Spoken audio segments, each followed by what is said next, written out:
Good morning, everyone. Do I have the permission of the organizers to start the event? Yes, you do. Good morning. All right, then. Thank you very much. Thank you very, very much. Good morning once again, everyone. Welcome to the 2021 African Business Professionals and Entrepreneur Conference. My name is Kemi Olawoye, and I'll be your host for today. I'm particularly very, very excited about the theme for today's event. As we all know, so much has happened in the past 1 year, running to actually almost 2 years now. And the business landscape, as we know it, has changed drastically. Thank you so much to the organizers, Cityscope Africa, for putting together this very thoughtful conference. And one thing I'm very sure of is that at the end of today's event, we would be leaving with nuggets, business nuggets, things that we can do to move our various businesses and enterprises forward. At this juncture, I would like to invite none other than Oluwatomi Singh. Oluwatomi Olowoyo. I hope I got that correctly. Please, Deputy Director, Projects, Cityscope Africa Media Limited, and the Principal of Cityscope Africa Academy to take the opening remarks. But just before you do that, Oluwatomi Singh, please, I'd like to crave our indulgence to kindly mute our microphones during the course of today's event to enable us enjoy this conference. Tomi Singh, over to you, please. Okay, thank you so much, Kemi. It's a privilege and it's a wonderful opportunity once again this day to have this conference. I want to welcome every one of us to the African Business Professionals and Entrepreneur Conference 6. The year has been a new phase and it has been a new dimension of doing things. We have moved from physical way of doing business and also to the way of doing things remotely and virtually, just like as we are doing it this day. So I want to welcome us to this program. It promises to be insightful and also enlightening for business professionals and also entrepreneurs in all that we do. Just to let us know that AFPEC is an annual program of Cityscope Africa Academy, an initiative of Cityscope Africa, which is a platform that connects business professionals and entrepreneurs in Africa. And the Academy is a place where conversation around business, lifestyle, and intercontinental building take place. So for the past few months, there are so many changes that have happened to us, like Kemi actually said. And today we want to look at how we can position ourselves as a brand, as a business, to be able to harness the opportunity that lies even in the COVID era that we are in. So that's how we have lined up a top-notch speakers all throughout a few countries from Africa. They are all coming together to share their insights based on what the time has brought onto us. So I want to welcome once again, and lest I forget, the founder and the CEO, John Fatomi, sent his greeting to each and every one of us. So let us do well to take our pens, let's take our notepads to jot down things, even as we will be learning from our business leaders in Africa. Thank you and welcome once again. Over to you, Ken. Thank you very much for that. I mean, you really mentioned key things that I know that we all need to take note of. The theme for today, building a formidable brand in the COVID era. Once again, the theme for today's conference is building a formidable brand in the COVID era. A lot has happened. There's a lot for us to learn. But let me also let us know that if you'd like to share nuggets from today's conversation on social media, you can do that by just typing in the search box, Cityscope Africa. Please tag Cityscope Africa in the stories, in the posts, and we'll definitely be happy to share. Because like I said, there's so much to learn, and it'd be great if you can share what you're learning from today's event with other people as well. At this point, I'd like to introduce our first speaker for today, who will be speaking on how to build a strong employer brand via top-notch candidate experience. Personally, as a business owner, I must tell you how incredibly important it is to have a great workforce, how incredibly important it is to have a great team as an employer. So I'm sure that, I mean, this is something that we need to learn, and our speaker will help us do justice to that. Faith Akitunde is a performance and productivity advisor. She's a senior human resource business professional and the founder of HR Pro Leverage, the HRPL Academy, and Finance Pro Leverage. She was named a top-rated HR influencer, nominee on the most inclusive HR influencer list 2019 to 2021. She's a subject matter expert, volunteer with HR Certification Institute USA, certified global professional HR with HRCI, and a certified HR practitioner with CIPM Nigeria. Ladies and gentlemen, join me as I make welcome our first speaker for today's conference, Faith Akitunde. Thank you so much for joining us today, Faith.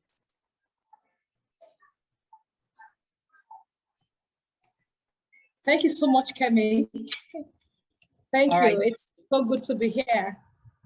I want to appreciate the leadership of Cityscope Africa for the opportunity to be here today. And I want to say good afternoon or good morning. Good morning, African time. Good morning to you, and good day to you across the continent or wherever you are in the world today. I believe this is recorded, so hopefully somebody is going to get to hear or watch this sometimes soon or in the nearest future. How has it been? How has the business been? How has your economy been? It's been an interesting time, interesting either ways. I mean, for the past couple of months now, or you could even say years, because we've been in it since 2019, late 2019, COVID hit the world. And it's been a different ball game when it comes to the business world since then. So we would be looking at how we can leverage the opportunities that exist in the world of recruitment or the world of talent management or talent acquisition, bearing from a background and my interaction with a couple of organizations ranging from small and medium scale enterprises. I could share a couple of experiences, and I want to believe that the next couple of minutes minutes that we have would be as engaging as possible. Yeah, so right here, if you could use the chat box, if you run a business, if you're a professional, I'd like to see your comments to tell me, oh I'm a professional, a business owner, a hybrid professional. So hybrid is you run your own side hustle and you're an employee of an organization, right? I'd like to see that so I can understand the kind of audience we have right here. But while that is going on, I'd jump right into what we have today. We will speak extensively about candidate experience and how we can maximize the opportunities we have in that space, especially in this COVID era, right? Of course, COVID has hit us. We're coming out of it. There is a second, there's a third wave, and business itself has been going through a roller coaster of activities. So it's just for the strongest, right? But hopefully we can leverage as much as we can within the people management space.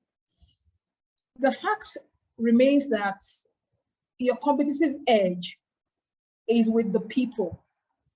Your competition, your contemporaries in the business space can replicate anything. They can replicate your strategy. They can replicate your pricing. They can replicate your quality, right? But they cannot replicate your people. So knowing that that's the edge you have, it's important to pay attention to that. Excellent. So I see entrepreneurs here. I see director of non-profit organizations. I see professionals here. That's excellent. Your Excellencies, you're welcome. And I'm hoping that this conversation is going to benefit us in diverse manners. And I'm also looking forward to your interaction in the comments space. Now, one of the things we can do that would hardly cost us much is to maximize our candidates' experience for each time people come to interact with us, either virtually or physically. We would be able to position ourselves as an icon of excellence or an icon of the preferred employer through our candidate experience. We can do that. We can create some experiences that are positively unforgettable. And as I engage people, I usually say that some of these things don't cost an arm and a leg.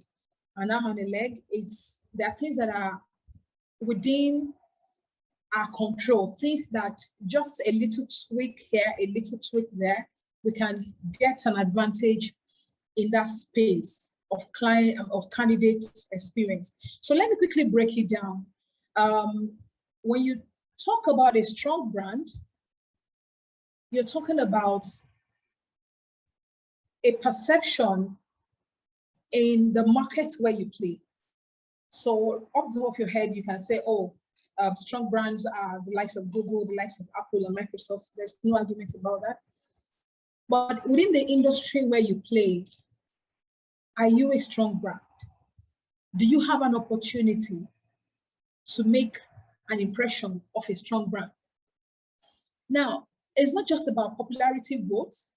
It's also about the impressions, the perceptions, and the larger the number of people that come in contact with us and take away some kind of perception over time. So let's say that people come to your organization maybe regularly, or you do have an average of 10 to 20 people that come to your organization physically, or the same number that interacts with your brand online. What kind of experiences do they have? Do they remember you for good, or do they remember you for the worse? You think about your brand from that point of view, and then the strength of your brand is determined by how many of those positive impressions you're able to make to create a positive perception of a good brand. Now, it doesn't have to be any of these ones that I mentioned in this instance, or even related ones, your most loved brands, the most popular brands. It may not really have to be those ones. It could be a regular brand within your space.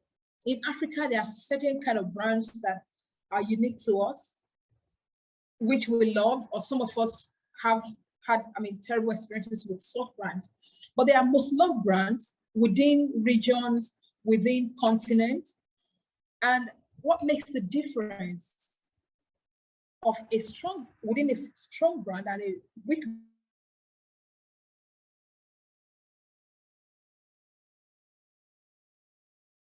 brand?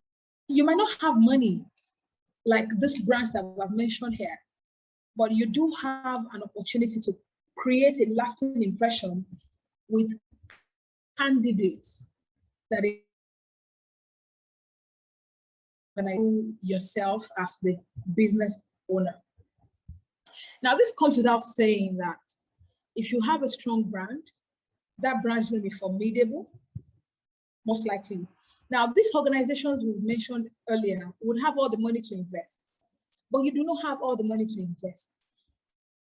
You can achieve as much advantage, maybe not to the magnitude of the so-called popular brands, but you can achieve as much advantage within the space you operate. So don't mind me if I keep emphasizing concepts and thoughts processes. I'm actually a trainer, so that sort of helps me to speak in a manner that I want you to understand. Right. So what are those things that you take away from building your brand? Of course, you can make some good profit. It can improve your profitability. It can give you an opportunity to attract stronger candidates or talent. And that is possible because sometimes, I'm sure people in this room you would have encountered once or twice in your experience where you have made an offer to a candidate, or you might even have heard, made an offer to a candidate and the candidate takes your offer, gives you a resumption date, and a couple of days or even on the day of resumption, they call you to say, oh, sorry, I'm unable to resume, or I'm unable to join you. That has happened, right? So I believe that there must be another brand that has interacted with that candidate and the candidate preferred that brand to yours. And that's why they made the decision or to dump your offer or dump your employment contract and go somewhere else. Now, this is not to make you feel bad, right?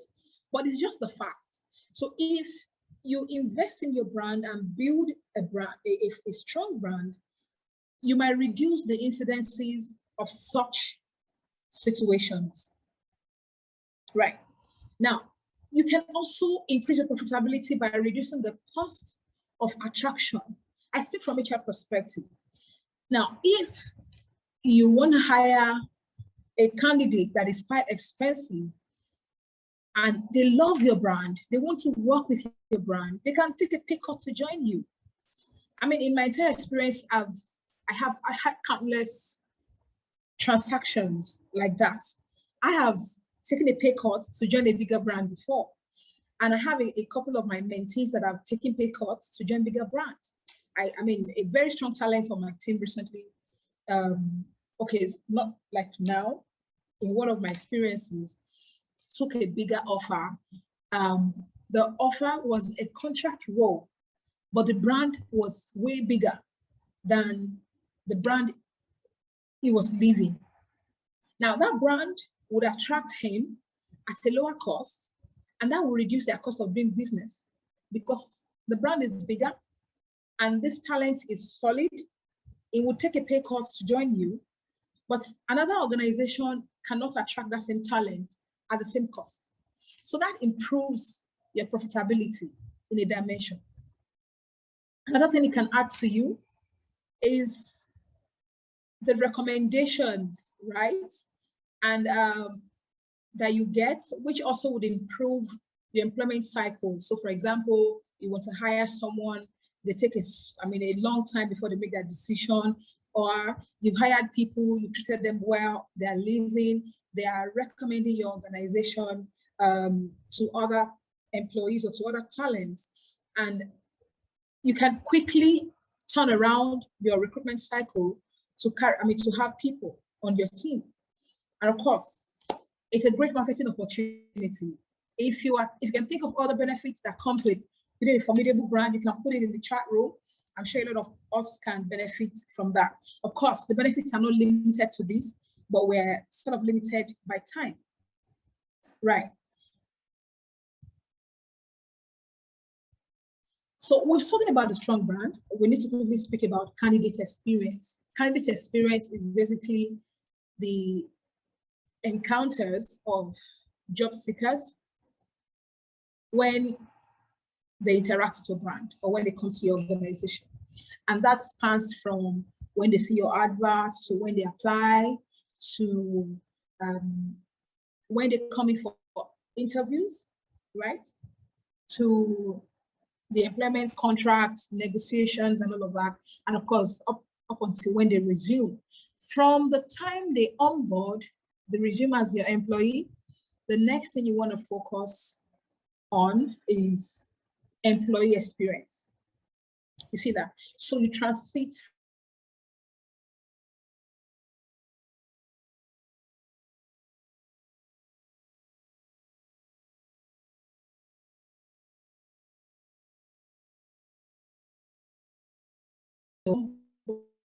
for the employee, they're counting employment days, they're counting their days with employee experience, right? So let's quickly talk about the candidate experience, which is between when they get your advert or when they interact with your brand as an employer and when they join the organization. What makes this experience remarkable, beautiful, memorable, positively, right, are the things that the people, the candidates go through from those two spaces of time, or the interaction with your brand, application, up until when they onboard. Whatever a candidate experience or goes through within that span of time will determine the strength of your brand, the strength of the impression your brand has made on the employee. You've seen people 6 months they're leaving, 1 year they're leaving. Some don't leave until 5 years. Some don't leave until 10 years. It is the impact your brand has made on them, and of course, subsequent impacts being made when they became employee that usually determine how long they stay with you, how happy they are, how engaged they are. But that's not the focus today. The focus is how do we make sure that we're creating a memorable experience that can possibly impact the brand when they interact with our organization. And this is not just for the HR people in the room. You might be HR, you might be the business owner, and you have an HR person reporting to you or working with you, or it's an HR consultant. You want to make sure that the moment you put out adverts, check the waiting time. How long does it take for the HR team to respond, or even your consultant to respond to the recruitment applications or to job applications, to inquiries about the job and all of that?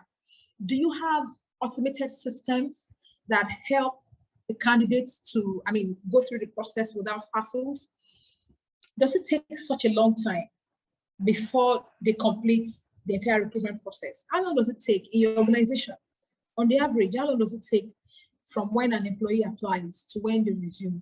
Or let's say, what's the shortest period that you've encountered? I've done 6 weeks before. I've done 9 weeks before. I've done 12 weeks before. SLA for recruitment, actually in the industry, is 3 months. 3 months, that's 90 days. 90 days from when the vacancy is approved by the organization or by the leadership, and when the employee accepts your offer. See, the SLA is 90 days. But if you can do it for less, it's a great opportunity to improve your candidate experience. The kind of question you ask people during interviews, those things really matter. How your employees interact with candidates when they come. The current organization where I work, when I went for the recruitment, or I'm starting from the interview, my first interaction with the organization started with the security man. It was so nice to me. It was so respectful. It was so patient. And I just couldn't forget that experience. And I'm so happy to say today that that same security man has actually become a full-time employee within the organization, within the space of time, right? In less than a year. Now, that's not the focus. The focus is how people make candidates feel. I felt so great about it, and I kept on talking about it. I still keep talking about it. When I got in there, nobody knew me, of course. I came for an interview. But the kind of smile, the kind of warmth that I got from just passing by and meeting people on my walkway, they are so heartwarming that I can't forget them. Of course, I'm still in the organization today, and those experiences do have a strong bearing on the things I do and the decisions I'm making concerning my interaction with the organization and, of course, my career. Right. But I've also, been to organizations where the recruitment experience wasn't so super, but of course, we managed, yeah, but we don't forget. Candidates don't forget. Now, how you know this is you must have gone through one or two interactions that's supposed to do with recruitment, and you can recount the very good ones and you can recount the not so good ones. And that tells us the kind of impressions that our organizations make on people when they come in contact with us, especially around the recruitment process. These are the steps. I believe I've spoken to it right from when they are aware of your organization, of your vacancy. So when they consider it, you know, at that consideration time, they're talking to people. Oh, do you know this organization? Do you know that organization? I know that at that point, a lot of social media platforms are being consulted. In Nigeria, I know about Nairaland, where virtually everything is discussed.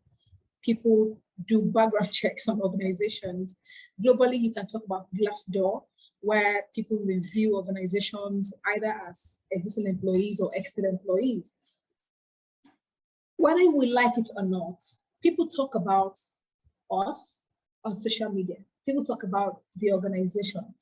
And the fact is that people voluntarily talk about organizations. Now, are people talking about you? Are people talking about your organization positively in a voluntary manner? And I'm so certain, because I've seen it over time based on the industry where I operate and, of course, my profession. You see people go through a recruitment process and they come online to discuss their audio, the one that went well, and the funny questions some interviewers are asking. They share those things. They talk about it. And it's not limited to these social media platforms that you see here. A lot of other platforms that you're not even aware of, where people talk about you. WhatsApp status, Facebook stories. People are talking about employer brands, whether it's good or not. And the fact is that the bad ones get shared by over 72% or about 72% of candidates. If they had a bad experience, they will certainly talk about it without reservation. The good ones might not usually talk, right? They might just share. But the bad ones, because of the emotions that come with it, they're usually shared online. And maybe sometimes in person, interact with someone who says, oh, if you can imagine what I went through, going to this organization or passing through the recruitment process, you know, especially with waiting time. The opportunity we have, a lot of that is within our control. Waiting time, the kind of questions that are asked, how quickly we turn around the process, giving feedback to them after the interviews. Those are very cheap, affordable opportunities that we can leverage to improve our brand. Now, when you want to improve the candidate experience, you want to do that through your values. What do you stand for? I know an organization whose MD will frown at delaying a candidate for more than 10 minutes based on the appointment. So it is important that HR schedules the appointment properly, make sure that the person they're supposed to interact with is available at the time. And as candidates is coming, they are received with warmth and they are passed taken to the person they're supposed to interact with. Now, your value on respect for individuals, time management, value for life, value for time would come glaring, will be very obvious based on these interactions that we have with people. And if we leave true to our values, people would see how clearly we are attracted or we are aligned to our value, and how, I mean, of course, that improves how people admire our purpose. Do people go through your process and realize how objective your process is? Do you do checks to actually assess your recruitment process? I know an organization that does mystery shopping. They would go through one of their processes through a stranger. You ask a stranger to go through their processes, one of their processes, and give them feedback. You want to check how people see these things, right? You want to ensure that you are meeting the needs of the people. Wow, excellent. Time is in my favor. Right. So I believe strongly that you would have comments, you would have questions, you would have things to say regarding how to build a formidable employer brand. The onus of this conversation, at the heart of this conversation, is the fact that businesses are going through tough times, and we want to look for the most affordable, quickest ways to build our brands whilst yet doing business profitably.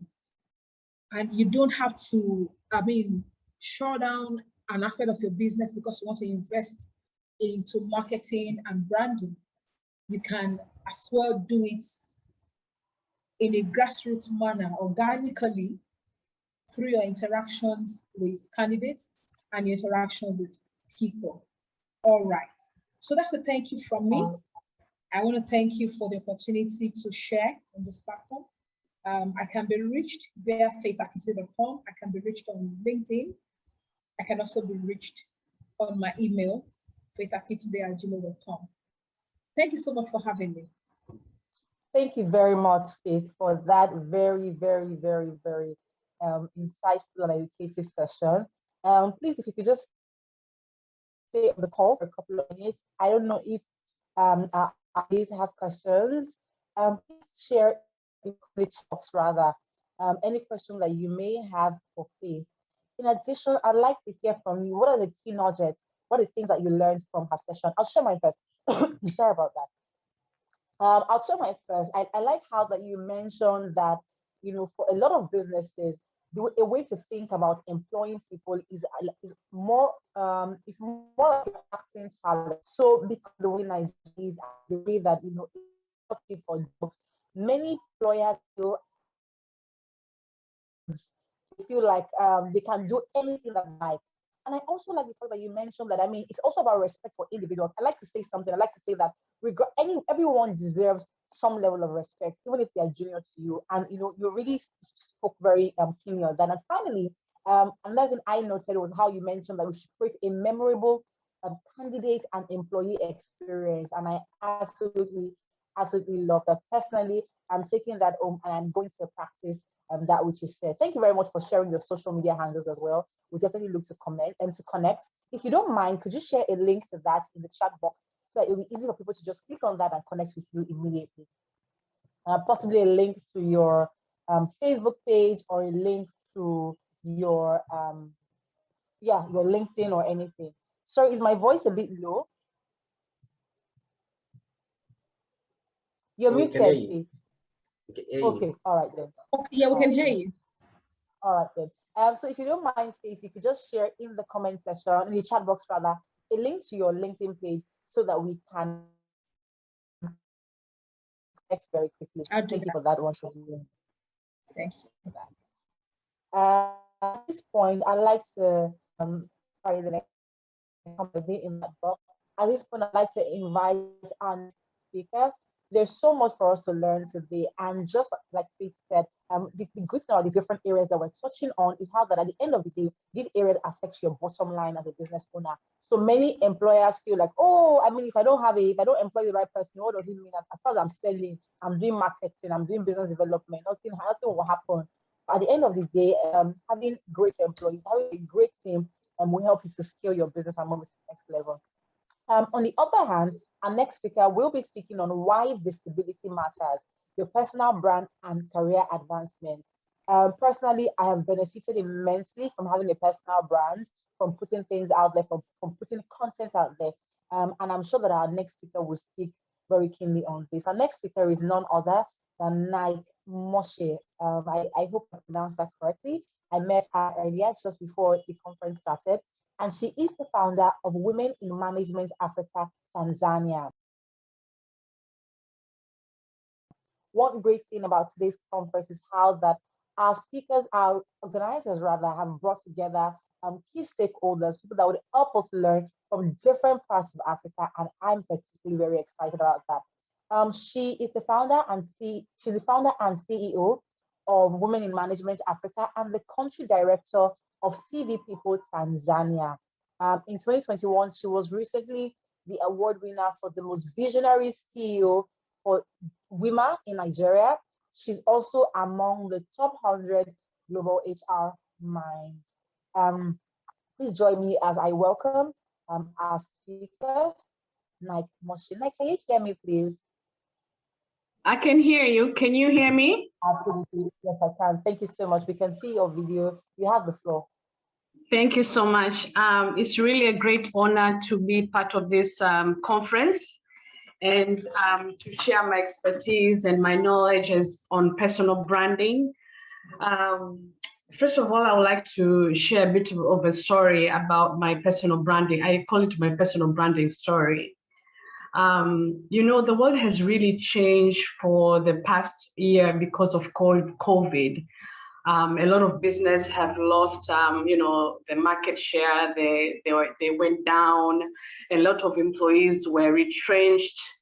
And guess what? Even my organization, CV People Africa, was part of a big franchise. We lost our partnership last year. So it was really a very tough time for us as a business. Imagine you've been holding the business for the last 7 years and all of a sudden everything just goes down. But it was also a wake-up call for us to, you know, to move forward and to start over. So during last year, I was nominated for one of the awards here in Tanzania, Consumer Awards. It was the most preferred visionary CEO. But unfortunately, I did not win that award, and it was going through the voting process. And if you could imagine, I was the last one with the lowest votes. So that for me was a wake-up call that, you know, it means that my visibility was very low. Everybody knew about CV People Africa. Everybody knew about women in management, but they didn't know who was behind the wonderful companies and entities that I was part of. So I decided, you know, that it's important to improve my personal brand and, you know, to share my story with people. So it's a very nice, there is power in personal brand because people want to relate with people, not entities, not the organization. As you can see on this photo, Tim Cook, who is the founder of Apple, he has more than 12.6 followers compared to the organization that he has found, which is 6 million followers. So it's almost like double the amount of the followers. Bill Gates also has 31.9 million followers compared to the organization of Microsoft. This is through their LinkedIn and Twitter pages. So there is something about personal branding. Personal branding is very important. With COVID-19, the world has moved to a digital landscape. So you have to improve your digital presence. People have to know who you are. And even during lockdown within the COVID era, a lot of people had to stay in their homes. They are working remotely. Actually, we've even seen some companies, they've changed policy. They're not going back to the normal work. Everybody's going remotely. So with that being said, we have seen the social media has really gone up. So in order to tap to this opportunity, many organizations and many people are looking for various options to take their business and brands on digital platforms. We have also seen brands. I'm also doing it in my organization. I want my employees to focus on their personal brands, because as they're focusing on that, you know, even the business, people start to understand more about what is it that you do. And also there is power and opportunity for often comes to those who are known for who they are and for what they do. And it's not about who you know, but also who knows you. Like if you Google yourself, are you coming up on the Google search? Are you showing up like with the results, or nothing is being found? Do you have an online presence? So those are the questions you should be asking. So as much as we know the importance of being visible online, we have seen people shying away from being visible. Like I've said, I was also one of them.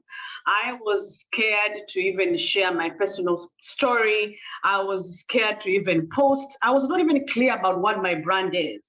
So it looks like fear is holding a lot of people back in terms of speaking up, you know, sharing content, standing up in terms of being seen, raising our voice. We are remaining hidden, and because of that, we're losing a lot of opportunities. And even for us women, it's even the worst case. Like we don't even want to self-promote. We don't want to brag about our accomplishment or even sharing our expertise.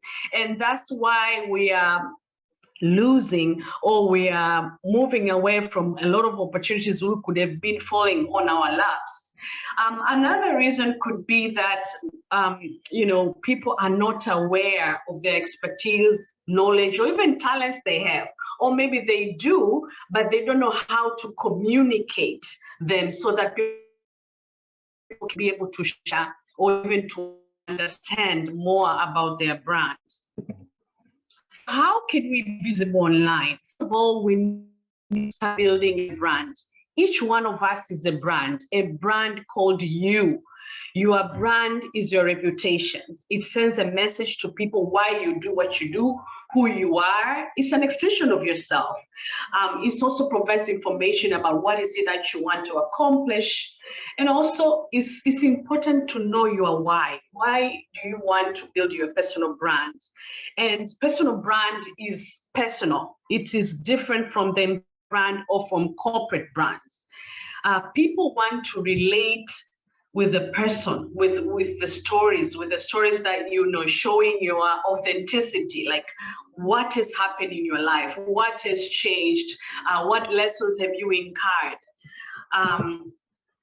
And you might ask yourself, like, why should you create a brand? Like I said, the world has moved in a very fast pace, and we are all moving into the digital presence.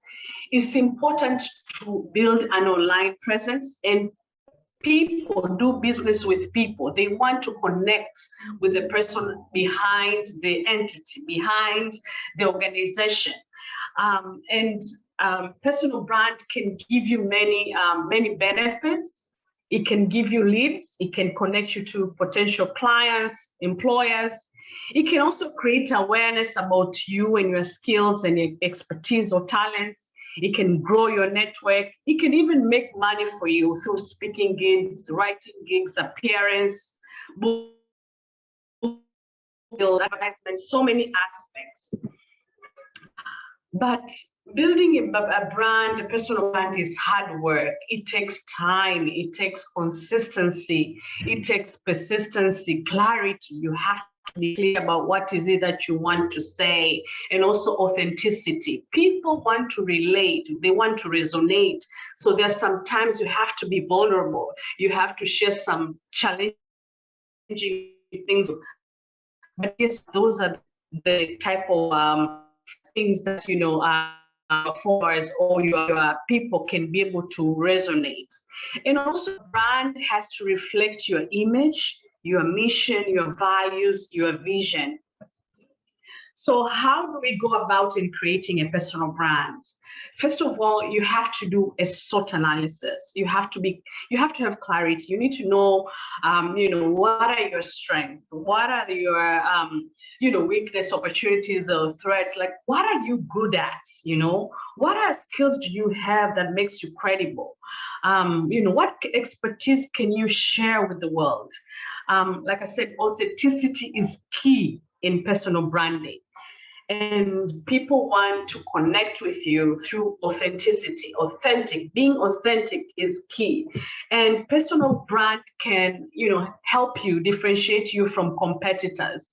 And this is something no one can take away from you because it's personal. People cannot copy your personal brand. It's personal. So these are some of the self-assessment questions that you can use as you do your SWOT analysis. You can ask yourself, what are my expertise? What am I good at? What are my values? What am I passionate about? Am I good at speaking? Am I good at writing? Am I good in cooking? Am I good in fitness? What can your brand stand for? Who am I? What is my position in the industry? Who is my audience? Where can I find my audience?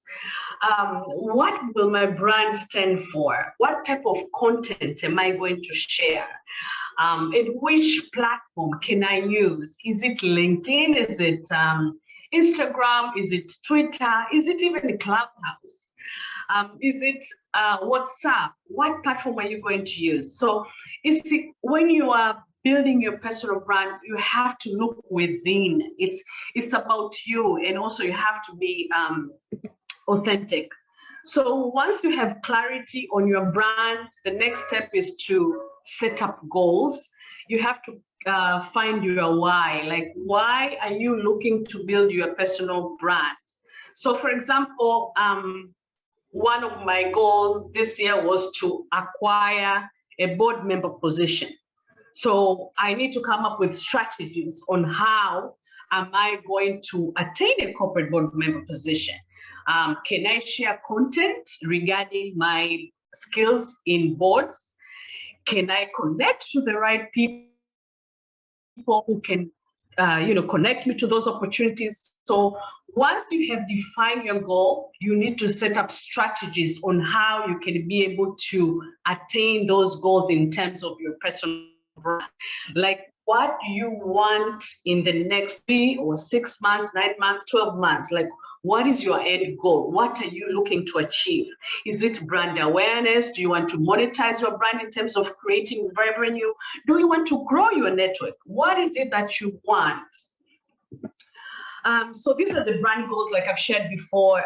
Most people, when they build their personal brand, they're looking for awareness. They want people to get to notice who they are. They also want to generate leads. Sometimes as you share content personally, showing your expertise, at the end of the day, you want someone who can come and, purchase your services or your products.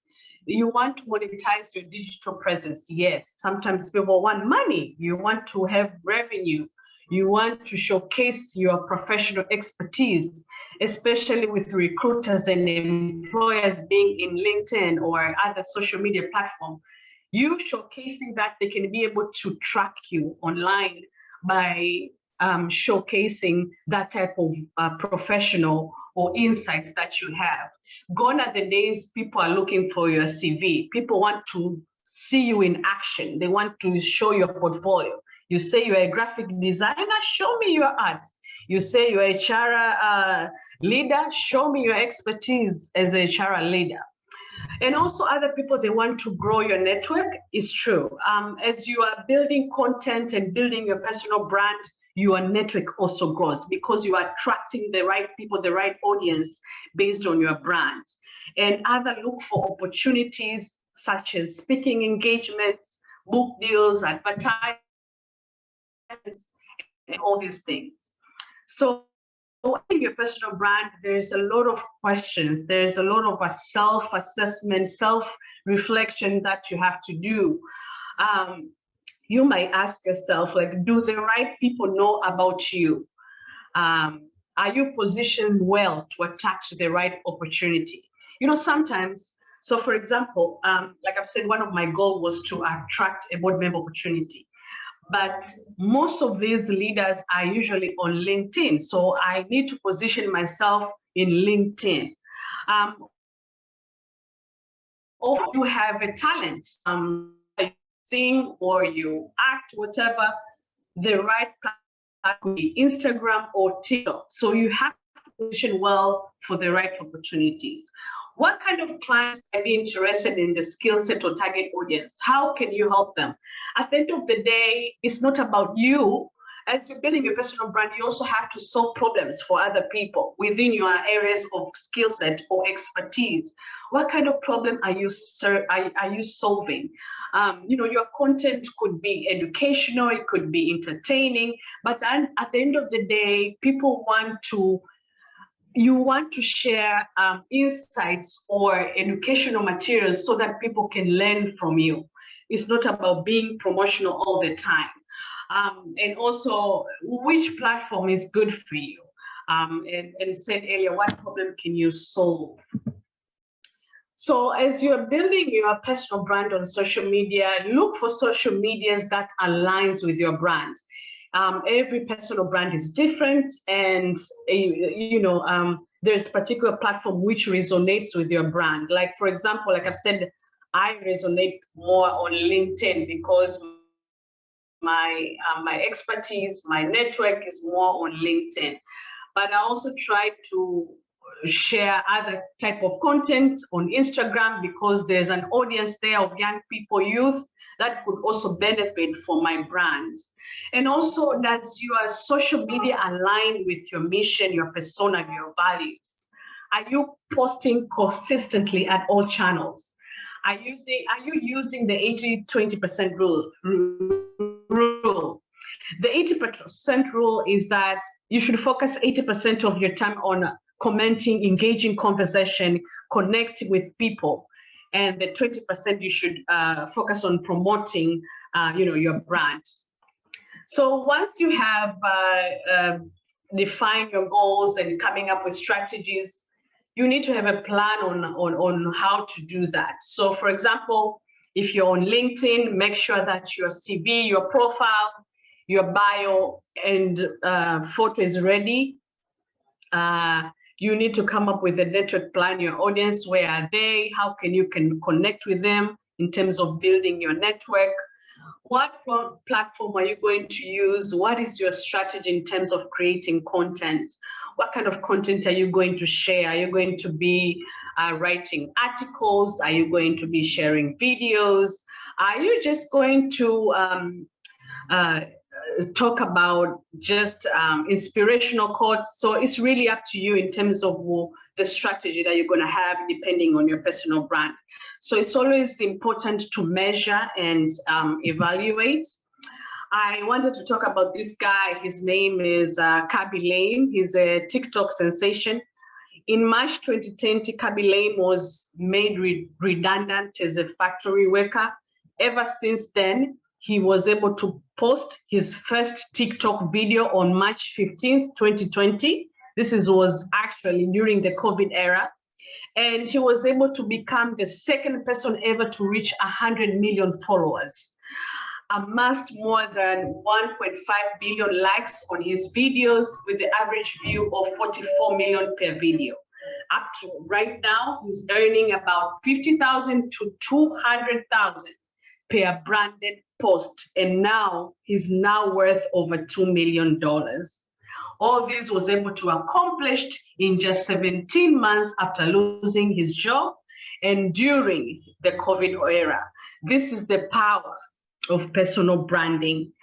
And I wanted to share some of the benefits I've seen for the last, I was just online on LinkedIn, but I was never commenting, I was never posting anything. Actually, I was busy promoting my products, my services on HR, recruitment, posting jobs. But starting in July, I changed. I started to share my story. I started to share my personal brand, and I have seen significant changes for the last 6 months. Through this, actually, I was able to meet with Cityscope because of personal branding. I've been featured into many magazines for the last 3 months. Some of these magazines are not even in Tanzania, in other African countries. I've been invited to speaking engagements. There was even one of the leading telecom company has wanted me to sign up for to become their corporate brand ambassador. There are so many benefits of improving or enhancing your personal brand. Always try to be visible, be heard, and be seen.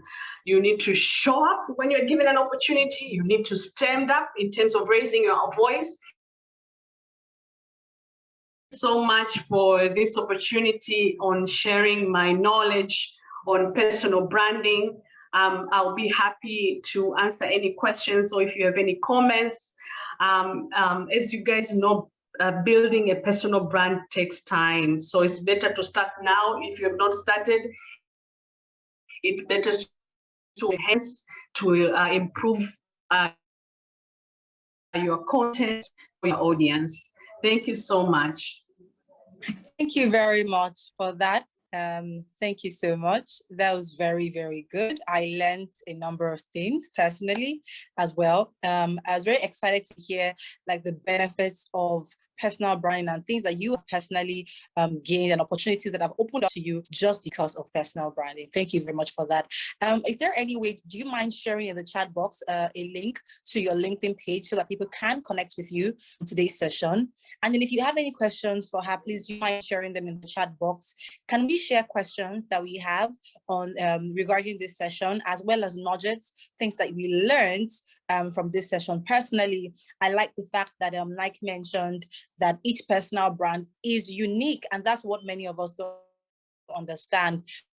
Trying to copy another person or trying to be like another person that we know or have met online. I also love the fact that you mentioned that, people are always afraid to share their story. People are always afraid to put themselves out there, but at the end of the day, you just need to start. So today is a good day to start. Thank you very much for that. Once again, this is the 2021 African Business Professionals and Entrepreneurs Conference, the 6th edition. It's quite different because this time around we are completely virtual.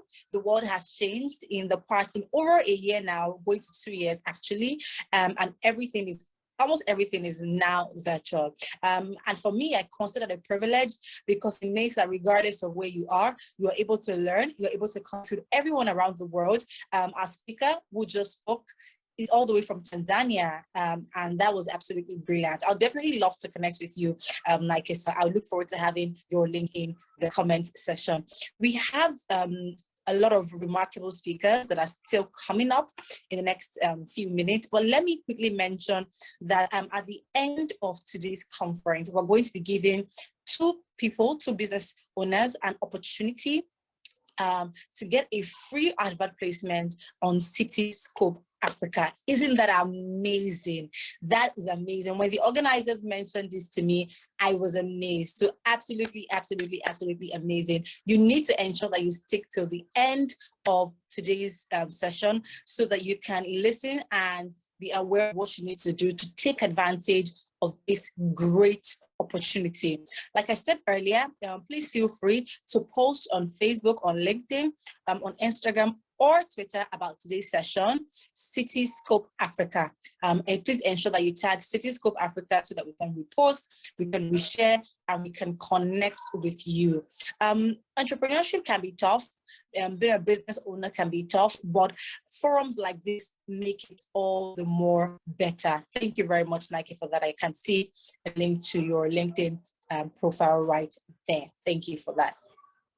Moving on very quickly, there's still a lot. I hope that we're all taking notes. See, I have my pen here, and I have my notebook here as well. So I'm taking notes of everything that is being said, because I want to be able to go back to this session afterwards and sort of look through the things that I've learned. The amazing thing, the great thing also is that our organizers will be sharing a link to the recording with us as well, so that we can also listen. I'm not sure if the speakers will be able to avail us of the presentation slides, but I mean, just listening to the session will help you to go through and recap the things that you learned today. Now, okay, so someone has a question. Let me ask that before I introduce our next speaker. Okay, so Olaide Awosonya is directing a question at you, Nike. She's how can we relate building strong networking? Well, I believe I should be building a strong network with personal branding. So she's asking for the relationship between building a strong network and personal branding. I don't know if you got that. Yes, I think I got it. This falls down to content strategy. This goes down to your content strategy. So, for example, I have seen, like I said, one of my goals is to attract a board member opportunity this year. So I have started creating content showing my expertise in terms of recruiting board members. So as I'm speaking about board members, as I'm sharing content on skills required for board members, I'm attracting recruiters who are usually looking for employees in board members. And also, so your content is the one that attracts your audience. So you asked, how can you build that network? You have to create a content strategy that people could relate depending on your audience. So for example, I'm also, part of my brand is women leaders. So I usually talk about women. I put myself in their shoes, the lessons that I've learned, the mistakes that I'm putting myself in my shoes and I'm sharing the content. So by doing that, I'm attracting, people are relating, the women are relating, they're like, oh, I did that too. And that's the way you build your network. So your content strategy will be able to attract the right audience or the right network for you.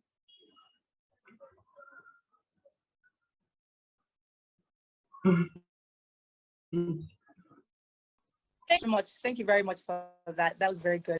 So, I mean, the key thing is that you need to be very deliberate about your content strategy. You can't be trying to be you can't be trying to position yourself as an HR professional and be putting out content about engineering, except you're trying to relate both, right? You know, you can't absolutely do that. And I love that. Please allow me to bring on our next speaker. Our next speaker will speak on executive presence. Wow. This was a well thought through conference, and kudos to the organizers. Our next speaker is the chairman of Chester Bridge Group, Dubai and Nigeria. He's a seasoned, successful, focused, and result-driven global leader and a king. He sits as the chairman of Chester Bridge Group, and he's also the co-founder of Pan-African Leadership and Entrepreneurship Development Center. The privileged organizers of the Pan-African Humanitarian Summit Awards. Is the executive director at Leaders Without Borders Development Center. Is also, the director of projects for Africa World Business Center under the private office of His Highness Sheikh Ahmed bin Faisal Al Qasim of UAE. Please permit me as I welcome our next speaker, Ambassador Dr. Eno Priests. Thank you very much for joining us today. Hi everyone. Can you hear me? Yes, we can hear you very well. Great. It's a great day, like I always say. And it's a great opportunity to be here. Don't mind me, I'm trying to set up. I just got back into Nigeria early this morning. So, yeah, so I've been trying to, I've been working all day, even on my flights. So I'm just trying to set up. I just got to the office And then I've been listening to all the speakers. Trust me, this is phenomenal. This is great. Thank you for having me.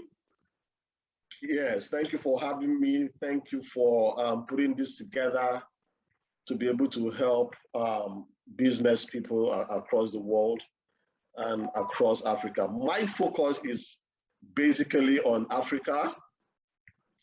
So I'm going to give you a little bit about myself, a little background about myself. I grew up in Lagos, Nigeria. I was born in Lagos, Nigeria. Never knew my father till about the age of 15. And I said to myself, I need to be better. And in that quest, I decided to study a couple of people across the world that have made sense. And one of those people is Bill Clinton. I'm sure we all know Bill Clinton. Can you hear me? Yes, we can, sir. Yeah, sure, we do. We do know him. Okay, so one of the people I had to study was Bill Clinton. I had to study Nelson Mandela.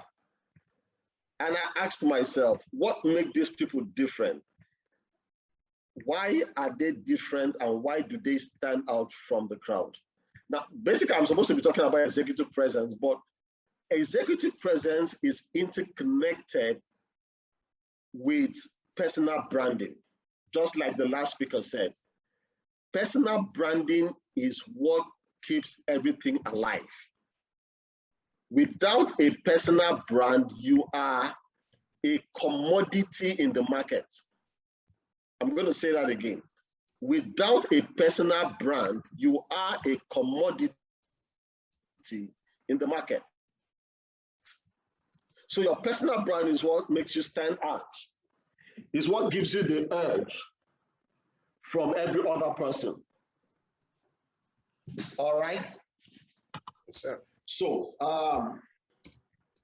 great. So permit me to share my screen if that's possible. Go ahead, sir. Right? Okay, thank you very much. Yeah, can you all see my screen? Okay, it's coming up. Okay. Yes, we can, sir.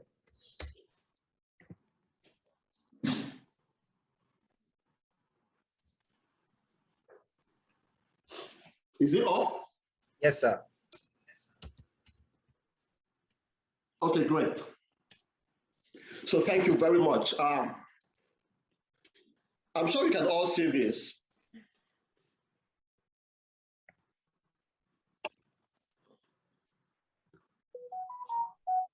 Now, this is my personal logo that represents me.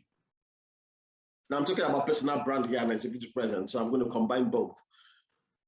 Now, if you look at this logo, it's a representation of who I am, what I do, and what I speak about, what I teach about, and what people know me for. So there's a crown there, and then there's the head of a lion, and then there's my name. In the profile, when she was reading the profile, she said, he's also a king. Now, let me break down the word king for you.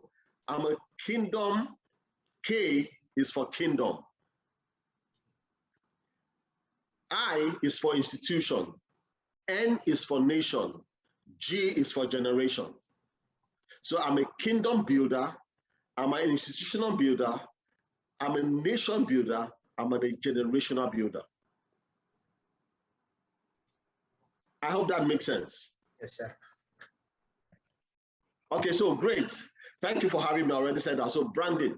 Now, with a personal approach and with a personable approach and personal inspiration, I help business professionals create executive presence, image, and style that help them attract opportunities in 90 days or less.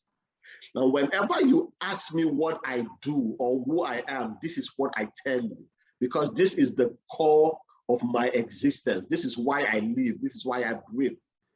This is why I do what I do, to help people build their executive presence, image, and style that would help them attract opportunities in 90 days or less.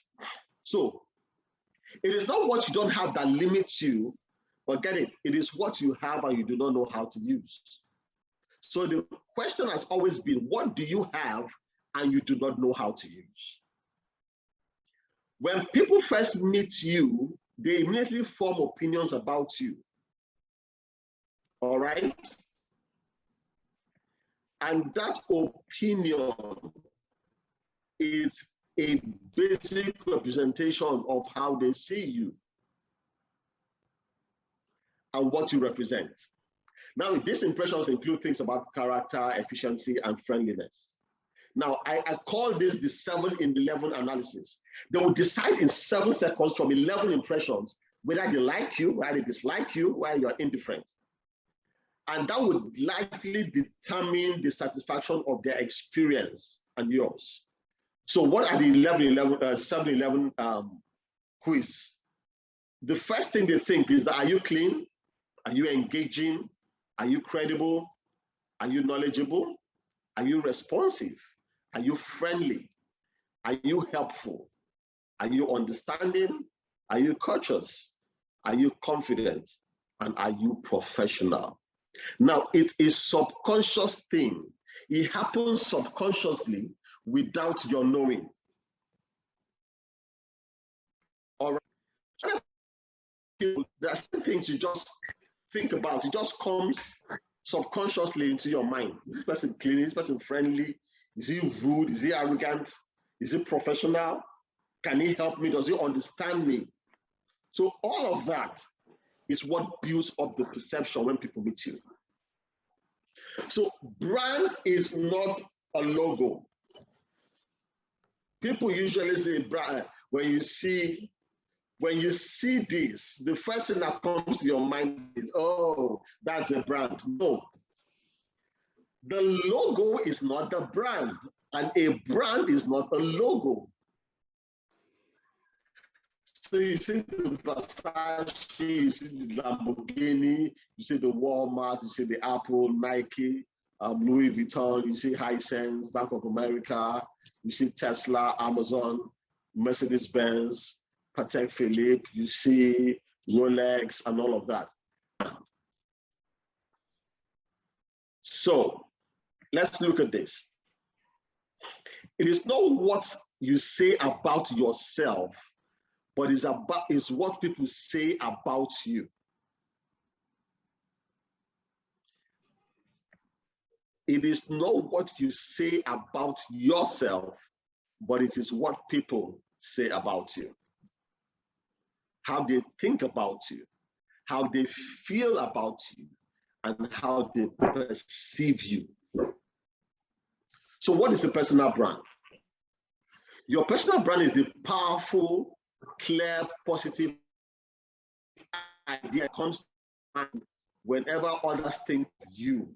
It is what you stand for, the values, your abilities, and actions that others associate with you. So when you see me, the first thing you associate with me is excellence. And excellence is seen in your appearance. Like the saying goes, it's the way you are dressed that you'll be addressed. So how you dress determines how people address you.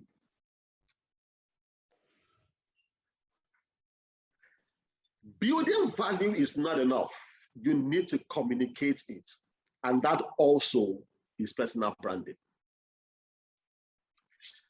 Personal branding is communicating value. Communicating value. So everyone, look at your hands. I want everyone to look at their hands. Look at your hands. Everyone, yeah, wherever you are, just look at your hands. What's in there? What do you see there? What do you see? I need everyone to answer, probably one by one. What do you see?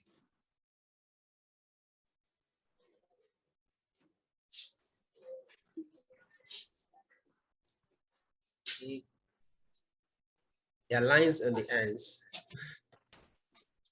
There are lines in the hand. Okay, any other person? Any other answer?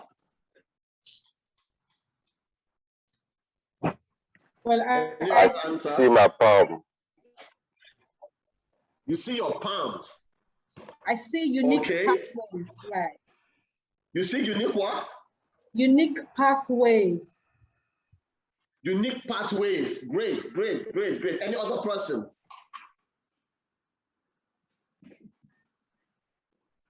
Any other person?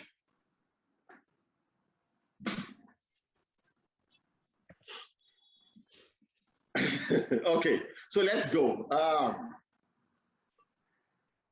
What you see in your palms represents your identity. It is unique to you. It is peculiar to you. No two people have the same fingerprint. You're different. It says that you are different. You're exceptional.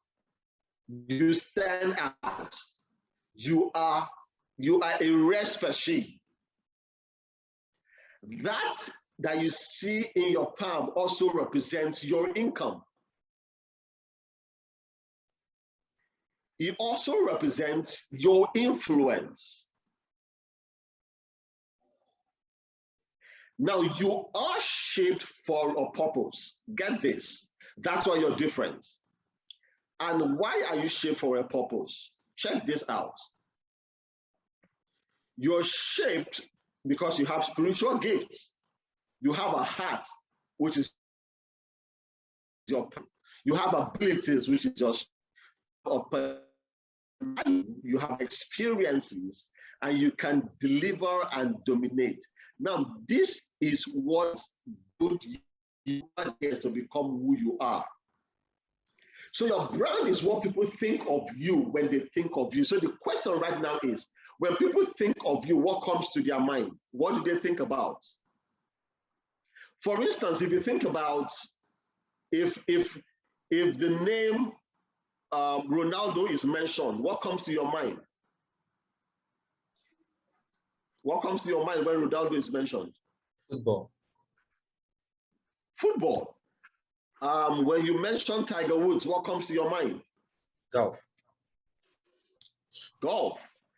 When you mention Elon Musk, what comes to your mind?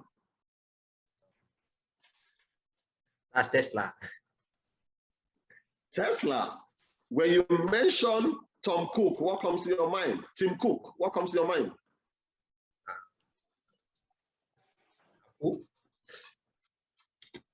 Okay, when you mention Bill Gates, what comes to your mind? That's Microsoft. Microsoft. So when your name is mentioned, what comes to people's mind?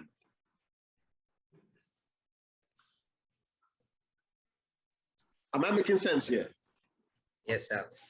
So it's very important that there is something that comes to mind when your name is mentioned or when people think of you.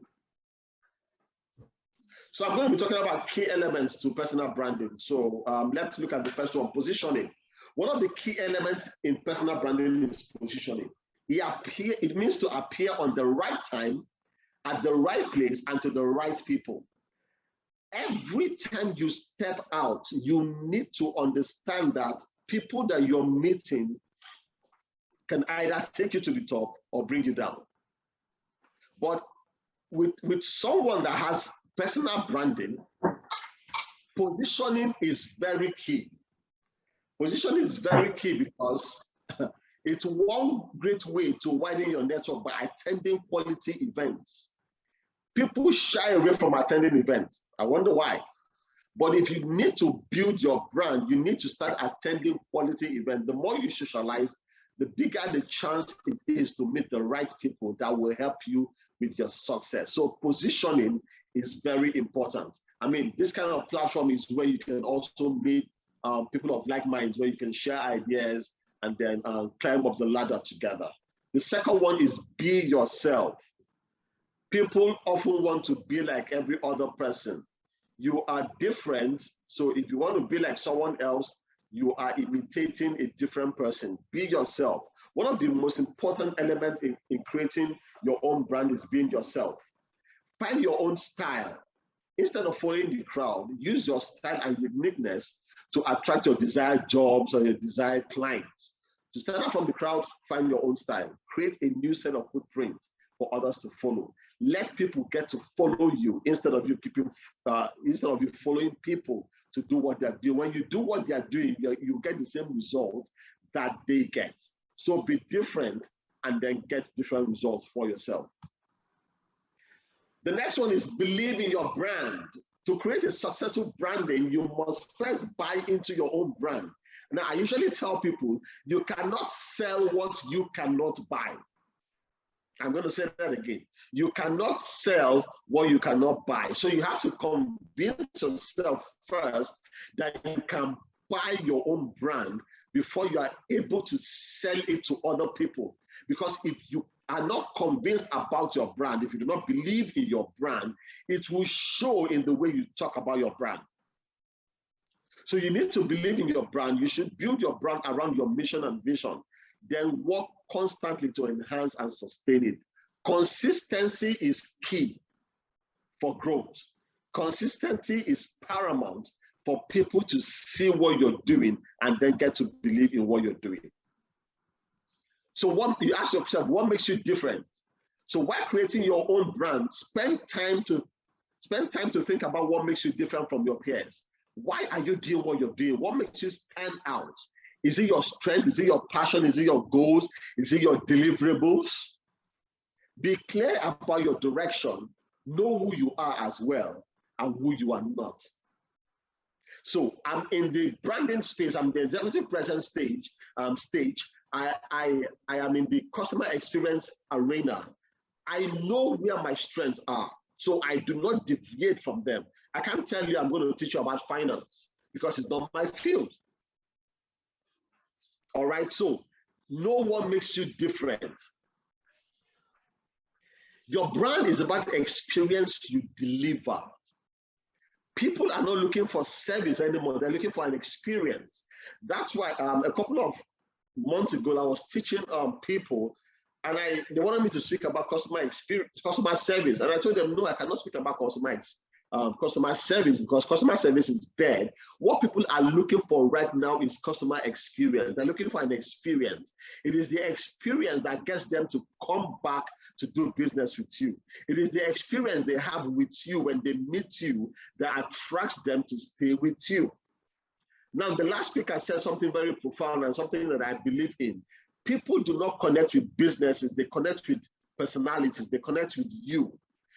Like I would usually say, when people connect with you, that is an opportunity for you to get to connect them to your business.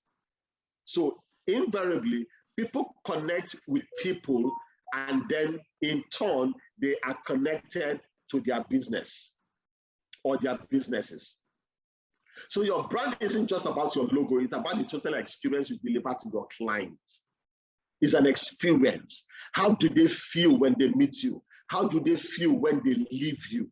It is the promise on which you build your business to sustain and win clients' loyalty.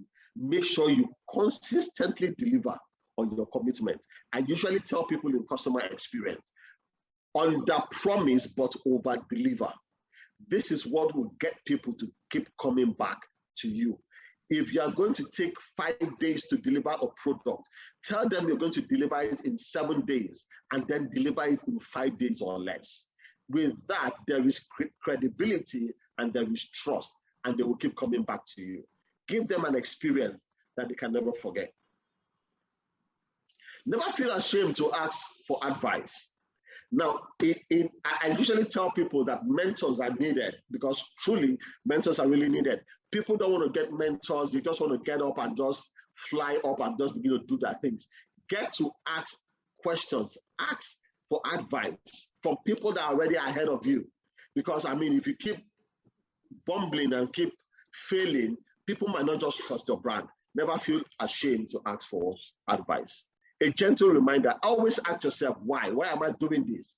What's the essence of my doing this? Why? From time to time, ask yourself this big question again. What makes you a mark on this personal branding journey? Why are you doing it? What defines you? Are you who you want to work with? It will back to you on track or even push you to a even greater heights. So always ask yourself time to time, why? Why am I doing this? Do I still have the passion to do this? Is there interest in this? Always ask yourself why. And then be a niche. Focus on one thing and do it your best. Be niche. Don't be jack of all trades, master of none. That will create confusion to your customers. Figure out what your differential is in the market and then play up with that. Why are you different? What makes me stand out? You tell me you dress well. And I tell them, yes, I dress well because it is a niche for me. All right? So let me just rush it out. Live out your brand. Let people always see that you're living what you say. Does your personality reflect the brand that you're working to build? So when people see me, they say, this guy, you're always dressed. They can never catch you dressed down. True, because the way you dress gives you access to a lot of places. Live out your brand, walk the talk, work to ensure your embodied brand is in what you do every day. Interact with people and let them get to see your brand. Distinguish yourself from the rest. It's very important.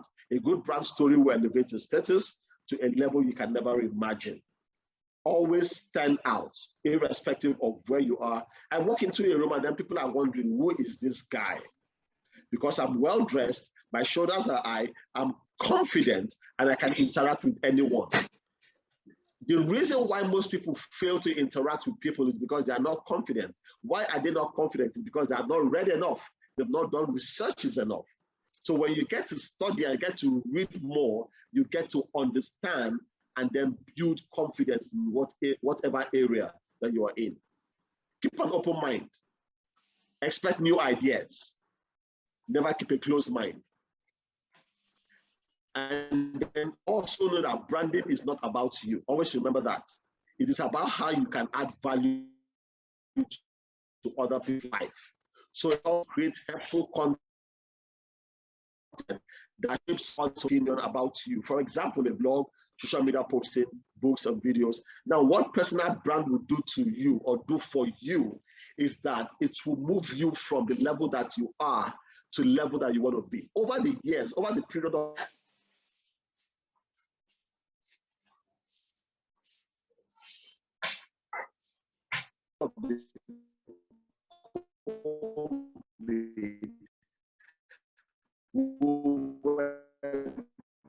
doing training online for free, and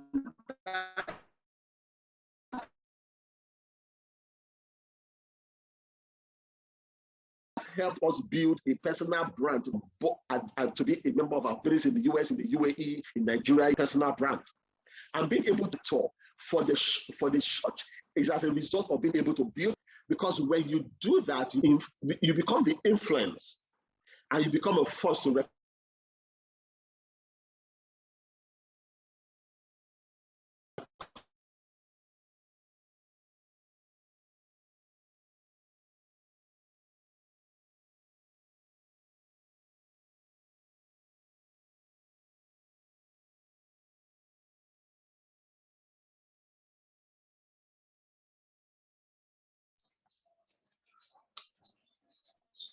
Hello, Dr. Priests. Please, can we still hear him? come with. So always build, and then to be able to help you build up. Because everybody in the world, trust me, they want to see the brand. Thing will happen. And my last word is this.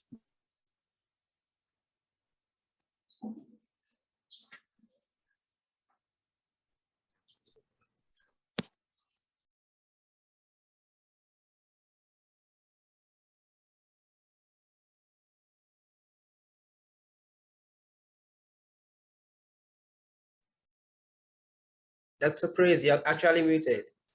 Muted, yes. Yeah, thank you very much. Thank you. So, thank you can very you still much. see my screen? Well, no, not again, but we can see you. Thank you. That okay, you can that see me. was, okay. That was that was a phenomenal session, an absolutely phenomenal session. Ladies and gentlemen, please ensure that you connect with Dr. Eno Priests on LinkedIn to be able to benefit and learn from his content, to be able to learn more. If you like to, reach him personally, I'm sure that you can do that. Phone number on the screen currently. So please save these numbers, screenshot these numbers, and ensure that you connect with him. And like I said earlier, ensure you also connect with him on LinkedIn. At this point, I'd like to take any questions that we may have for the speaker. Please, do we have any questions from the audience, please? Any questions from the audience?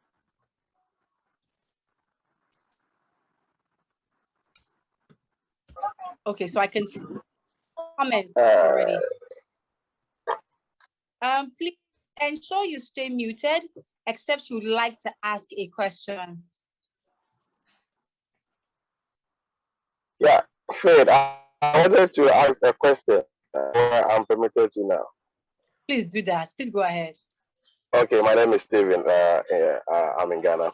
I wanted to ask Doug a question. In fact, I was having a problem with the connection, so I couldn't stay tuned with a lot of the things he was putting across. But I heard him say that you shouldn't build a brand that you cannot buy or something. I don't know whether I've quoted him right. If a personal brand that you buy. Okay, I want to ask if if you have been able to build a brand so big that all over the world you are being sorted after. I mean, I don't know. Are you talking in terms of monetary wise, or how are you framing that for my understanding, sir? Thank you. Thank you very much for that question. So can I answer that? Yes, please go ahead. All right, so I said, do not sell a brand that you cannot buy. Now, let me explain that. If you do not believe in your brand enough for you to buy it, do not sell it, because people would see that you do not believe in it. So first, you need to believe in your own brand enough that if someone tells you, hey, can you buy this brand called Steve K? You wake up and say, yes, I trust the brand called Steve K. I can buy it. Do you understand? Very much about it. Yeah, that's what I meant. So you need to build your brand to the extent that you believe in it, that if someone is selling that brand to you, you can buy it.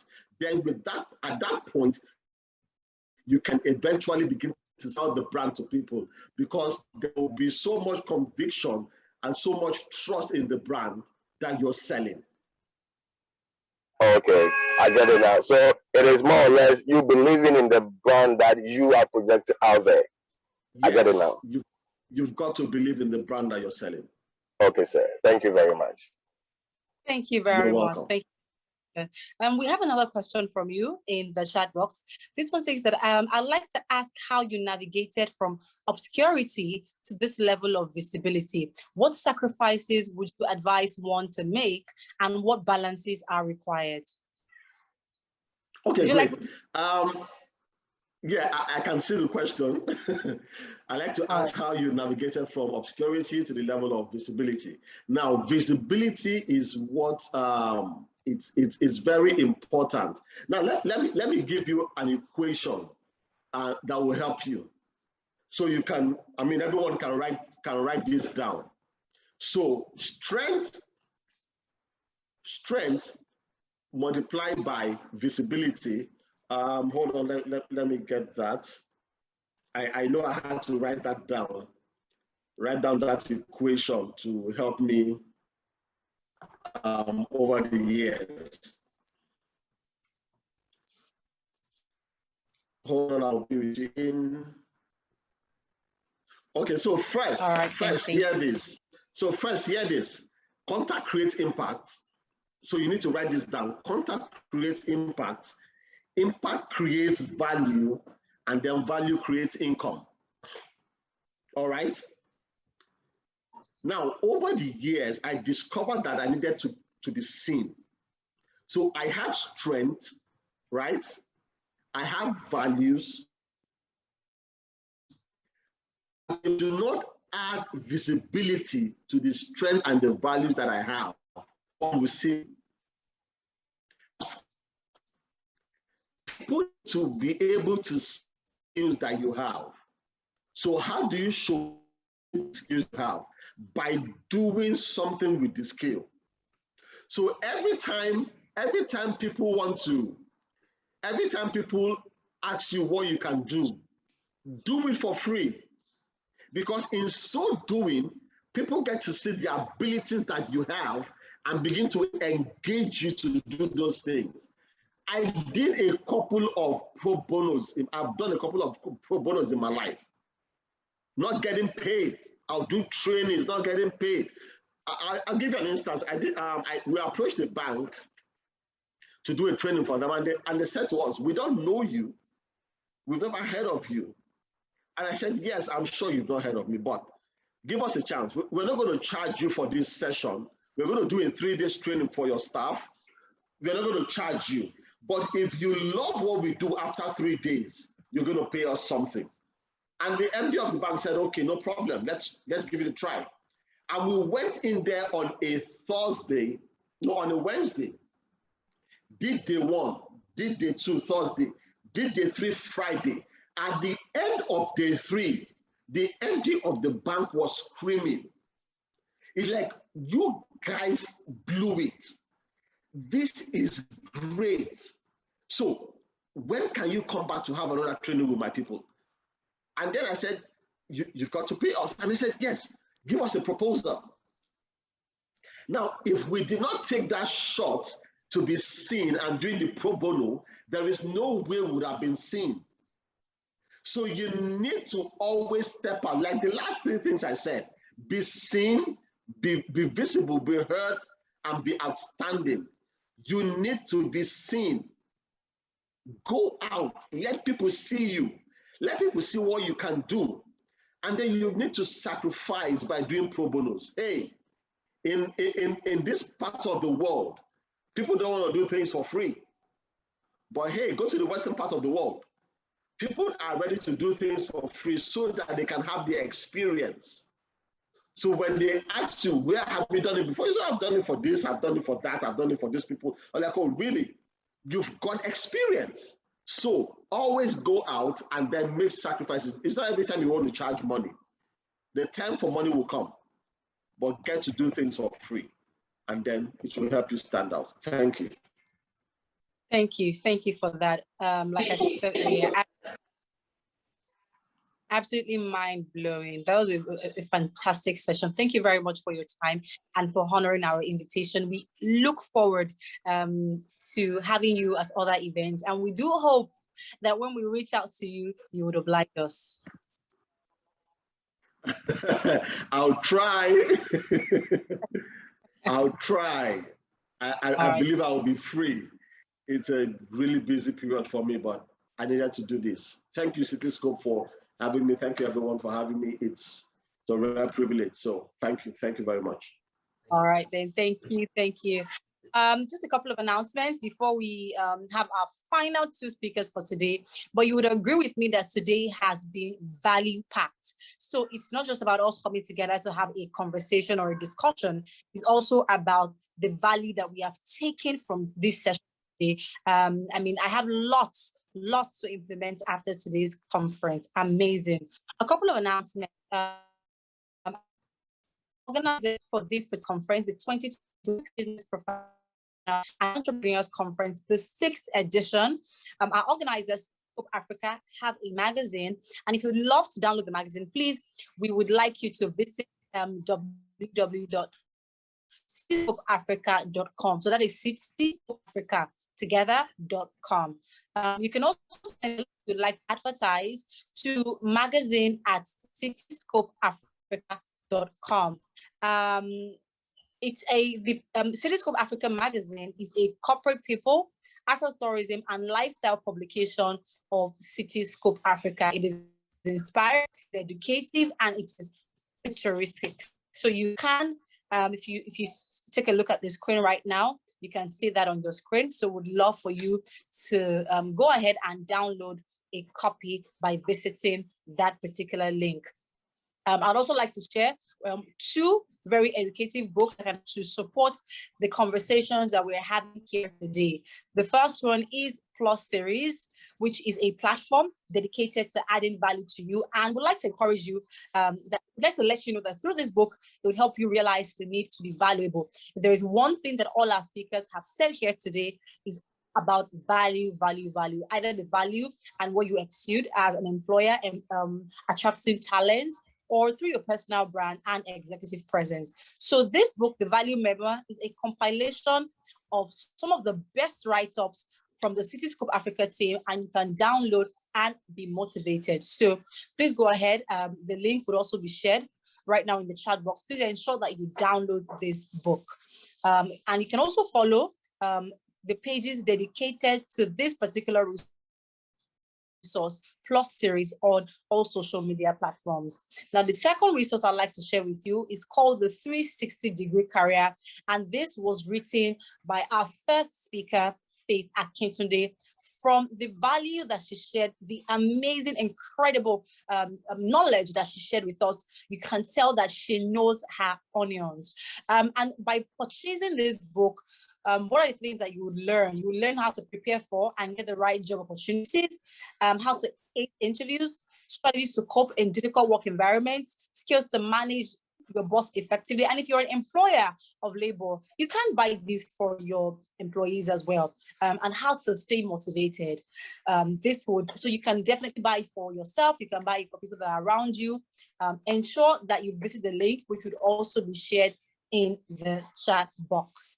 Now, moving on to our next, and don't forget, like I said earlier at the beginning, that we're going to be giving 2 entrepreneurs an opportunity to advertise for free in Cityscope Africa magazine. I'm going to be asking questions at the end of the session, so ensure you stay tuned, you stay till the end so that you can get the question and you can, be the winner of this amazing prize. So now moving on to our next speaker. Our next speaker is none other than Samson Ibiwoye Possibilities. Please make sure that you stay at the end of the program. We have 2 more speakers. We still have Dr. Adama Kaloko, all the way from Sierra Leone. She has been with us since the beginning, and I'm just so excited. I'm really excited to hear from her when it's time for her session. But just before her session, we have another phenomenal speaker, Samson Ibiwoye Possibilities. Is the director of Hepzibah Graphics and Computer Training Institute. And he is going to be speaking to us on renewing stillness, standing strong in the midst of competitiveness. This is a very powerful topic. Samson, are you with us today, please?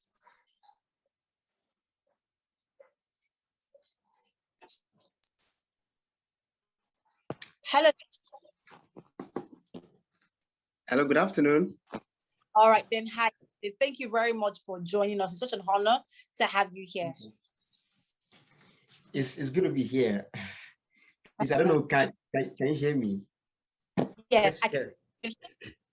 All right. Very well. All right, so I apologize. I want to first appreciate very mega event, Cityscope Africa. Thanks for the privilege to share the little I know. When I was here, I know that by the grace of we find value from what we shared here this morning. Thank thank my brother. Even though I've not met in person, it's in an online conversation. Why? And Mr. Tommy Sin. Thank you very much for the privilege. I don't take it for granted at all. Stillness, renewing stillness, standing strong in the midst of competitiveness. Now, you will all agree with me that the era we live in is such that no man's poison is another man's best meal. In other words, just when someone leaves a job right now, the next minutes, thousands are waiting to take on that job. Simply, there is hardly a space for job opportunity out there. So the truth is that as much as you want to get a job, as much as you want to be valuable, there are things you have to take into consideration, and that's what we want to look at this morning by God's grace. I also want to say that as a new job is being created by you or by someone else, understand the fact that before that job is completely, finalized, thousands are waiting to be employed. As a matter of fact, the workforce, we can say, is already filled. So the question now comes to you: where are you in the midst of all of these things? Where am I in the midst of this competition? Where are you in the midst of this competition? So in the world of work, I am a media person, a mass communication needs, as a matter of fact, there's something we say in the media, when they say news story is stale, they simply mean that it adds no value anymore. It simply means that it attracts no attention. It commands no relevance. So if you as an individual are stale, if your skills are stale, if your proficiency is stale, whatever you have, if it is stale, not fit into the workforce, you're not fit into the corporate world. So what we are seeing in essence is this: as an individual, you must be able to refurbish, you must be able to redefine, you must be able to break away from the stale nature of yourself, of your personality, of your packaging, of your skill or whatever, so that you can become employable, so that you can find a space and a place in the workforce or in the market world. All right. I believe I have a short time, but I'm just going to move fast now. Now, I said here, when we look at you being stale, or in the world of business or in the world of work, when someone is stale or something is stale, I wrote something down here. It simply means you are fishing at the bank of the river when the waves of the river have moved the fishes into the deep. So now, when the waves of the river have moved the fishes into the deep, and you stand at the bank of the river, you will stand forever without having a catch. In other words, for you to have a catch in the world of work, for you to have significance in the world of work, then you need to renew staleness. It means that you have been standing at a place for so long, and then you need to move. Now, there is this book on Who Moved My Cheese. I hope you have read that. Some of us will have read that, especially business people and value-oriented people must have read Who Moved My Cheese. And you look at the fact that where you used to find value before has moved. So the COVID era has changed a lot of things.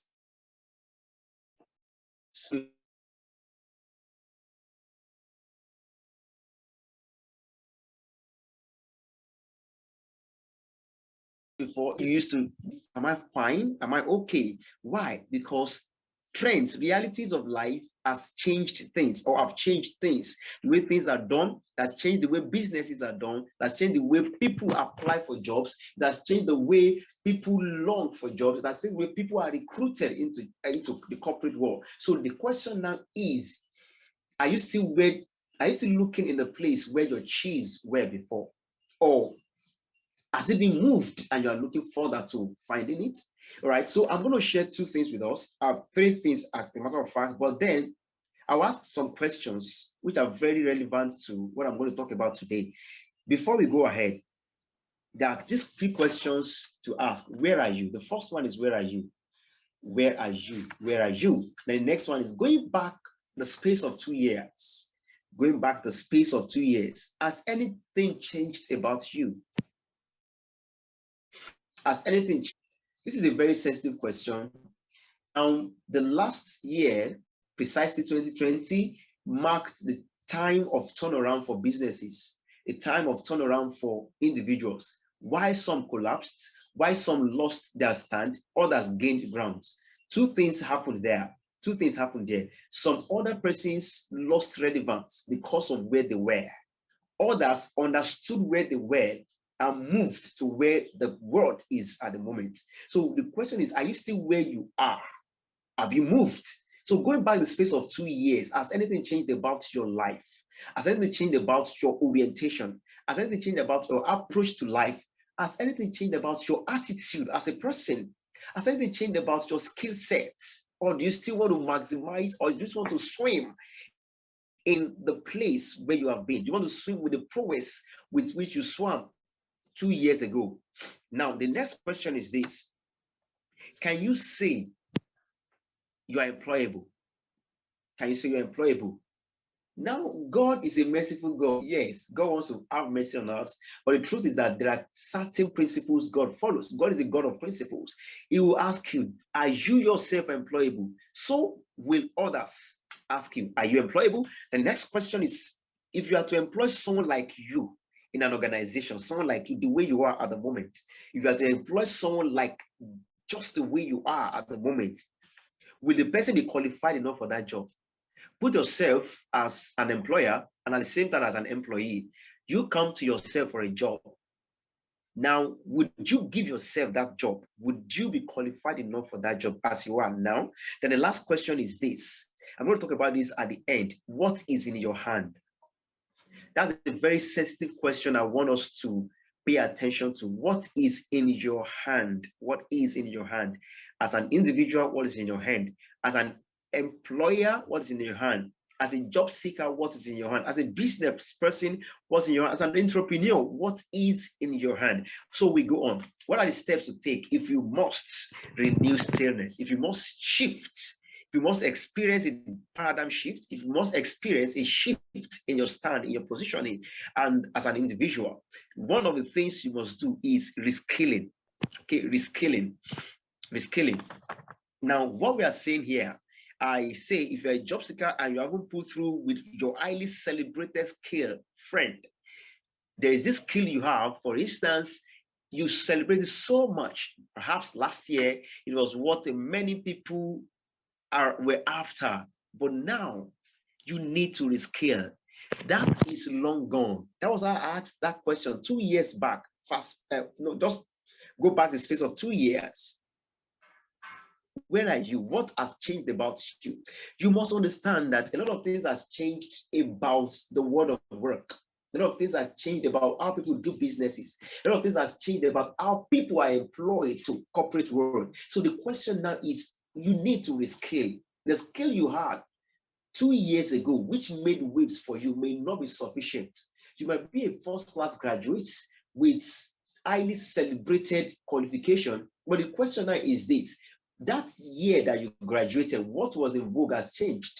So you need to reskill, right? You need to retrain yourself. You need to take on new skills. You need to empower yourselves by getting on to know what is needed at the moment. You know, the era we are in now is not the era of employment. It is the era of deployment. 2 things. The era of employment, it's gone. The era of deployment is where we are in. That is why concentrating on being employed now. I'm not concentrating on you having a job. I'm concentrating on you deploying what you have. The era of deployment. Now, if you don't reskill, you can't fit into that era. If you don't reskill, what do I mean by reskilling? Get a new skill. See, it is not about is not about the course of study.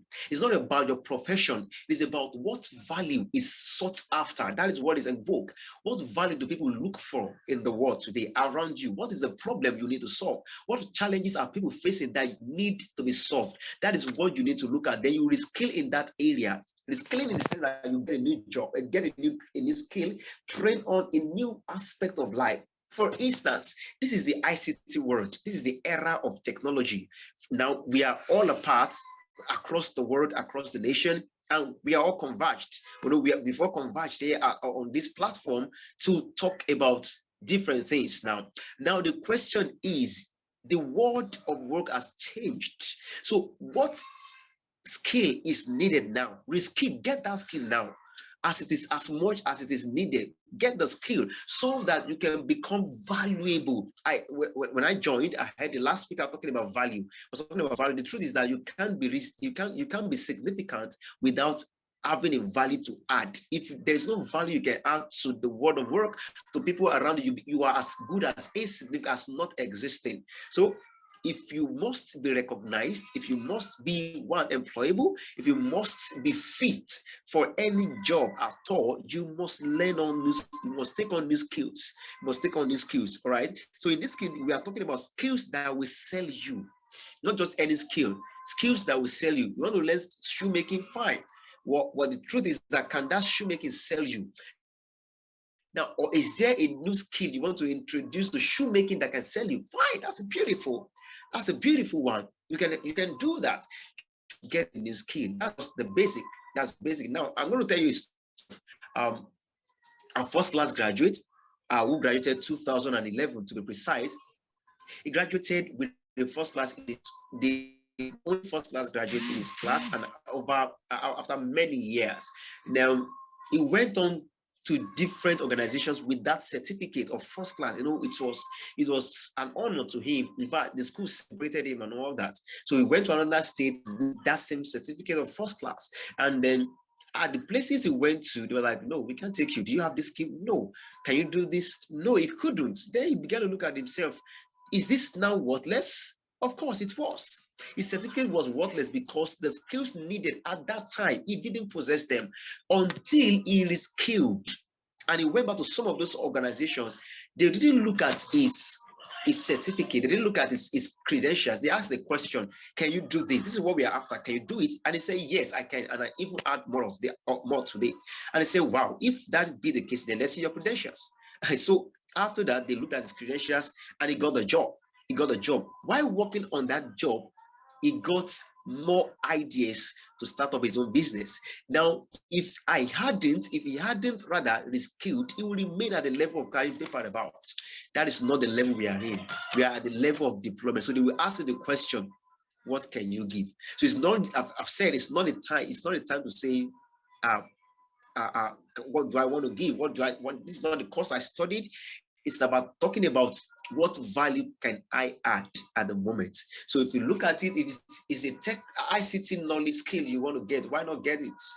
If that is the problem around you, why not look for that skill, acquire that skill, and solve the problem that requires that skill?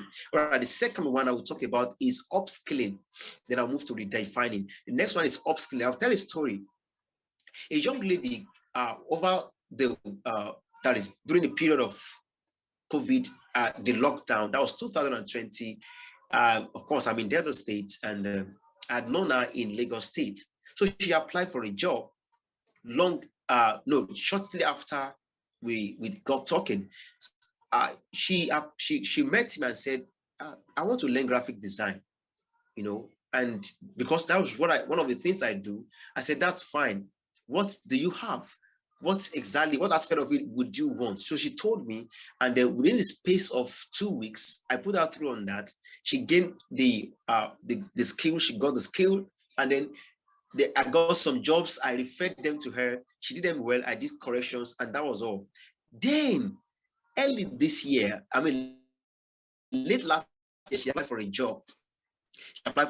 She went for the first stage of the interview, the second stage of the interview, the third stage of the interview. Now there was the last stage. The last stage of the interview was 3 months ago. And then it hadn't got the number of, they got more than the number of people they wanted. They looked at their credentials, the exams they had written, they all passed. They were all fit, but one thing was lacking in others. The graphic design skill was lacking. And she put that in a all of this I do graphic design with cover. And the employer called her and said, please, we saw this in your CV. Are you sure about this? She said, yes. Then they asked her some questions. She showed them some of the things she had done. And they said, please go ahead and take on the job. That was it. She upskilled. That's what I'm saying. She upskilled. She upgraded herself. Regardless of what you have, friends, regardless of the things you do. I'm in the academic environment, for instance. I lecture by God's grace. But the thing is that some of my classes, I do them online. And I'm able to cover more grounds because I understand that there are certain things you can do at the comfort of your home, that the students are relaxed. They take some of the courses you give them, and then the best comes out of it. You upgrade. So while others are carrying papers about, you can sit in the comfort of your office and take on class. You must keep upskilling. You must keep going up. Where you were last year is stale, friends. It's stale. As a matter of fact, 2 months ago, you are stale. You are stale because every week, every new day, new things happen. So you must be on the lookout. As journalists, they tell us, you must have the nose for news. That means be inquisitive. So as a job seeker, as an entrepreneur, as a business person, as an employer, you must also have the nose for news. What is going on in my line of business? What is going on in my line of career? What is the new skill they want? What is the new thing in this skill I have? How do I upgrade? For instance, you can do video editing. You can start with Adobe CC 2017. You can go about doing 2012. Before you know it, in the next few months, you become stale. You see some effects people are doing in video editing. I wonder, please, where did they get this one from? How did they do this thing? It becomes so big in your eyes, not knowing that somebody had upgraded their skill. So upgrade your skill, friends. Upgrade your skill. I said no error to tell people to take you as you are. If you are expecting employers to take you as you have failed. You have failed. Rather, it is the error to tell them, I am more than meets the eye. That is the level. That is the level you can get to. Tell them I am more than what you see. Don't tell them, please take me as I am. If you are expecting people to take you as you are insignificant, you are invaluable, right? So this is the stage where you tell them, I am more than.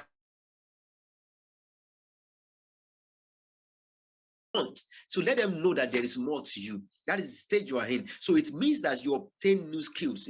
Get going up, upgrade your skill. If you have been doing, for instance, if you have been doing a business before now, or you have been seeking a job before, wearing suit, carrying your flyers and all that, why not log on to the internet? Why not take on some courses online and become more employable? Take up some courses within the comfort of your room. Some of these courses, you can take them over the night where network reception is very okay.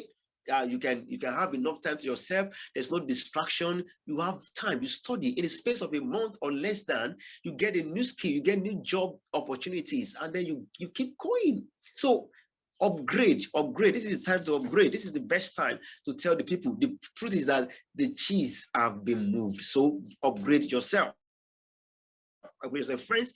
And the second or the last, before I go to, I'm trying to be fast because of time. Please pardon me. I understood there is a timing that I have to work with. Okay, so now the next one is redefine. Understand that nobody is a friend. Excuse me, please. Nobody is a friend to stagnation. Nobody, never. Nobody is a friend to stagnation. If you remain at the same point, people will leave you. You will rot there. You become rotten there. So nobody is a friend to stagnation. Redefine. Now, there is a definition you had 1 year ago. There was a definition you had 2 months ago. Change the perspectives. Change the status quo. Change, redefine yourself. I said something to myself many years ago after I listened to one man speak. I said to myself, none of us has the power to decide how we were born. or where we were born, or even when we were born. No. But then we have the power to decide how our lives turn out. You have the power to say, no, this is where I was born. I don't want that. I was born here. I don't want that. I was born like this. I can't remain there. I have the power now to change my life, to change my status, to change the way things work for me. So you must redefine.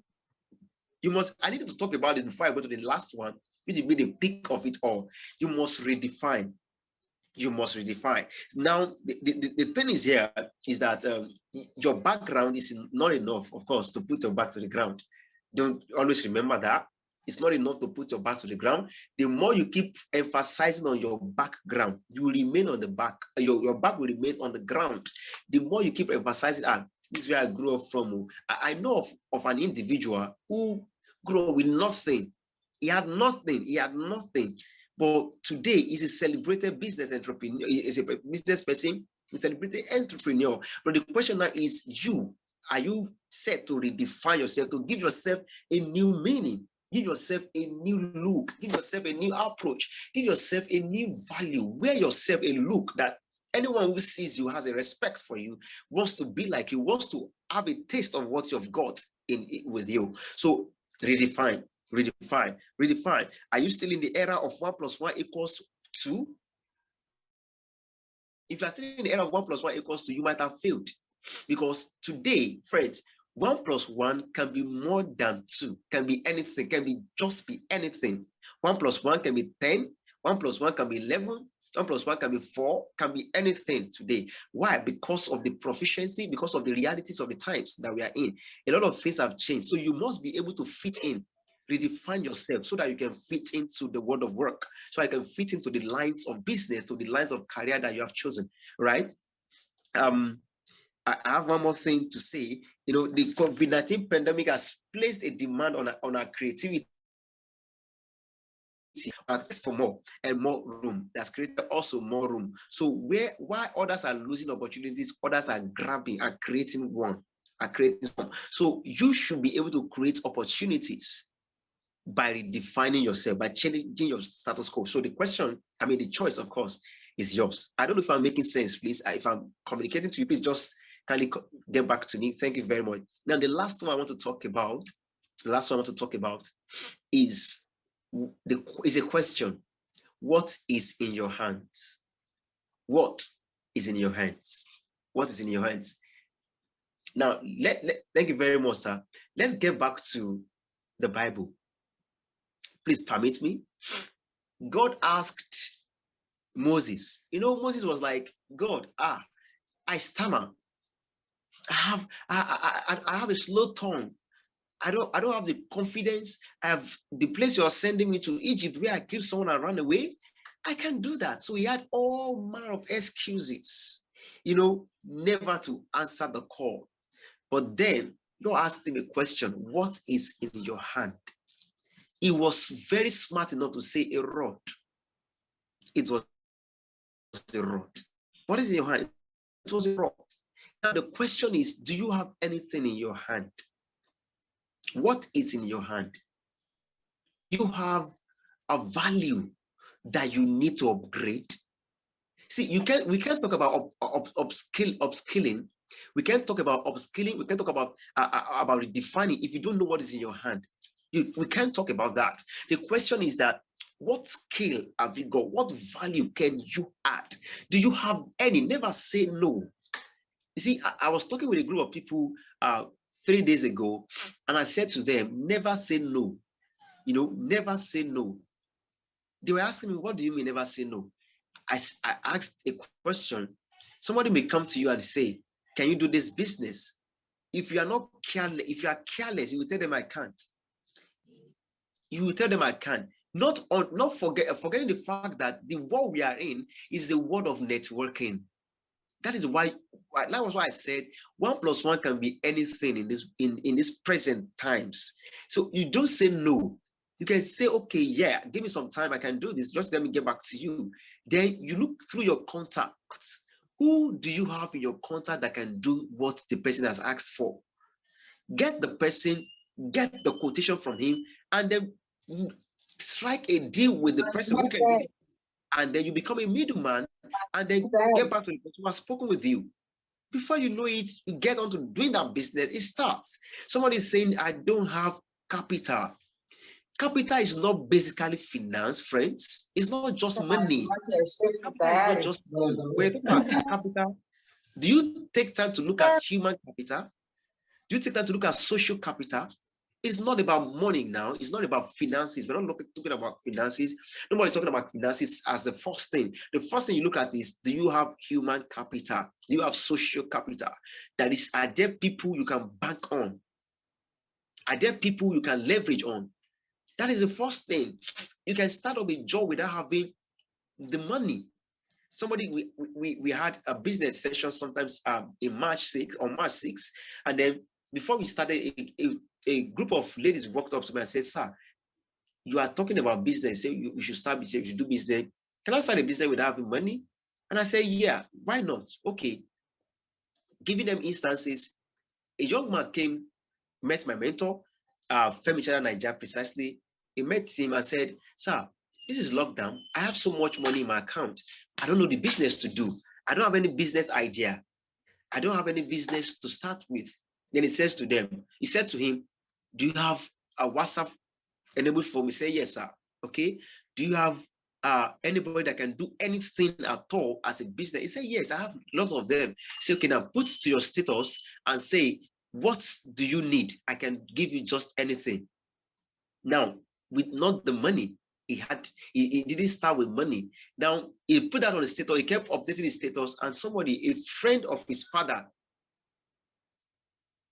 okay, the friend of the father asked him the question. Okay, I got that.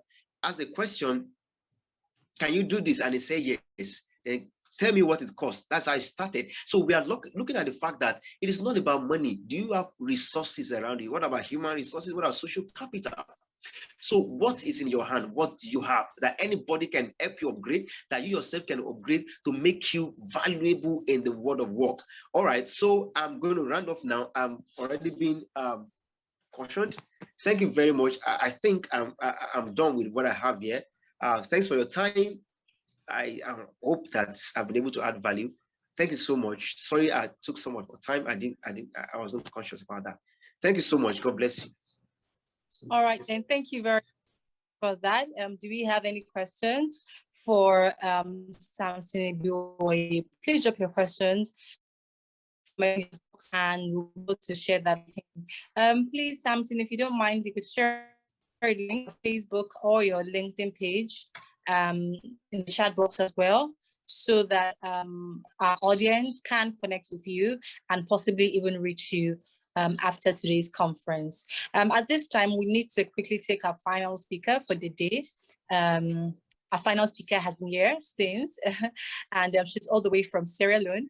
Please permit me to welcome Dr. Adama Kaloko, and she is the founder of Impact Sierra Leone, an organization founded to reduce socio-economic challenges in Sierra Leone through empowerment, education, and building strong partnerships with the diaspora community. And she hopes that our mission will inspire other descendants of Africa to embrace their culture and positively impact their home country. She'll be speaking on Remember Your Worth. And I mean, there's one thing I can say already about Dr. Adama, that her appearance alone and her outfit is definitely inspiring me to embrace my culture already. Dr. Adama, thank you very much for joining us today.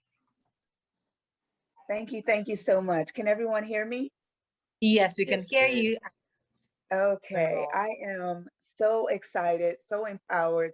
All of the speakers have been so wonderful, so many nuggets. A lot of what I'm going to say, some of that has been shared, but I just think that this is a really fitting topic as we are still facing the pandemic. I am so excited, and I hope that something I say today can be taken and utilized and, you know, shared with others, because sharing. So again, my name is Dr. Adama Kaloko.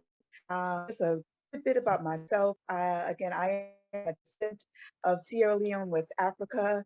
I was born and raised in Washington, D.C., but gratefully I visited Sierra Leone in 2003 for the first time, and it changed my life, led me to my purpose, and led me to who I am, who you see today. And so I'll touch on how your purpose, your culture, your background, they all connect. And so I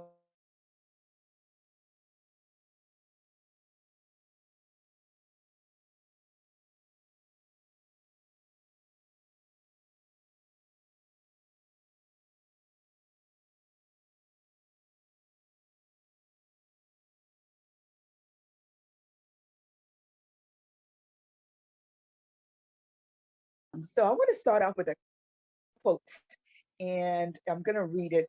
I love quotes, so that's something that if you go to my page, you'll always see an inspiring quote.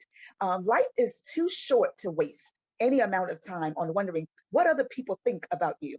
In the first place, if they had better things going on in their lives, they wouldn't have the time to sit around and talk about you. What's important to me is not others' opinions of me, but what's important to me is my opinion of myself. And that quote is by Joy Bell C. So I don't know about you, but COVID, the pandemic, in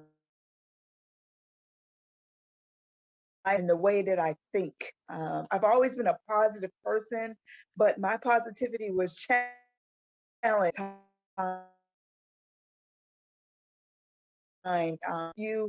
For we who were I'm based in the U.S., but my family and my organization is in Sierra Leone, so I don't live in Sierra Leone, but I love Sierra Leone.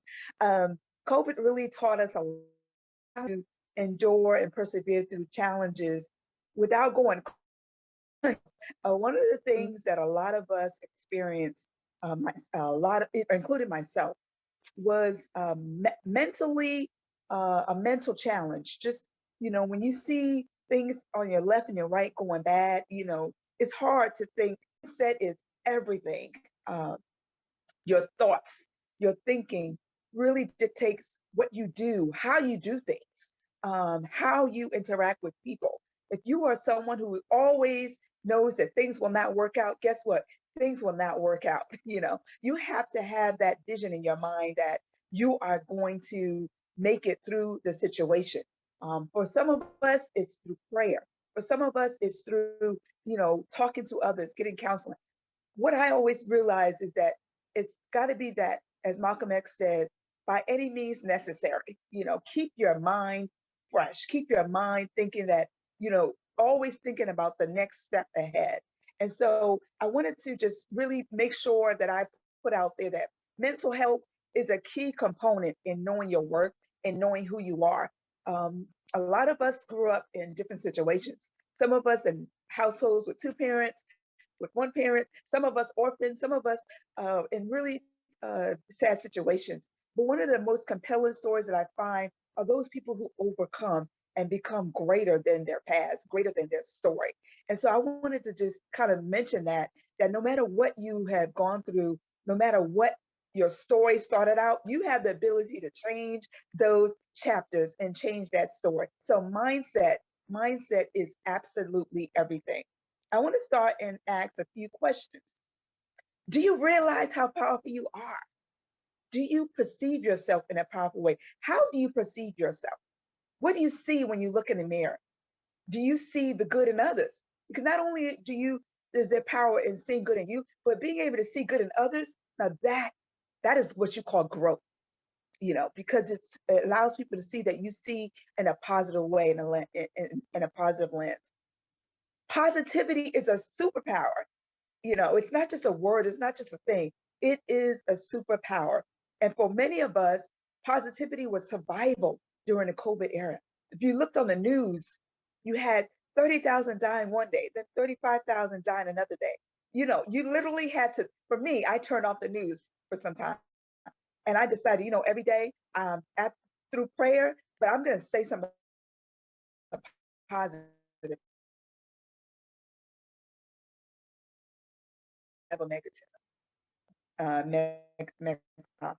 My survival mechanism.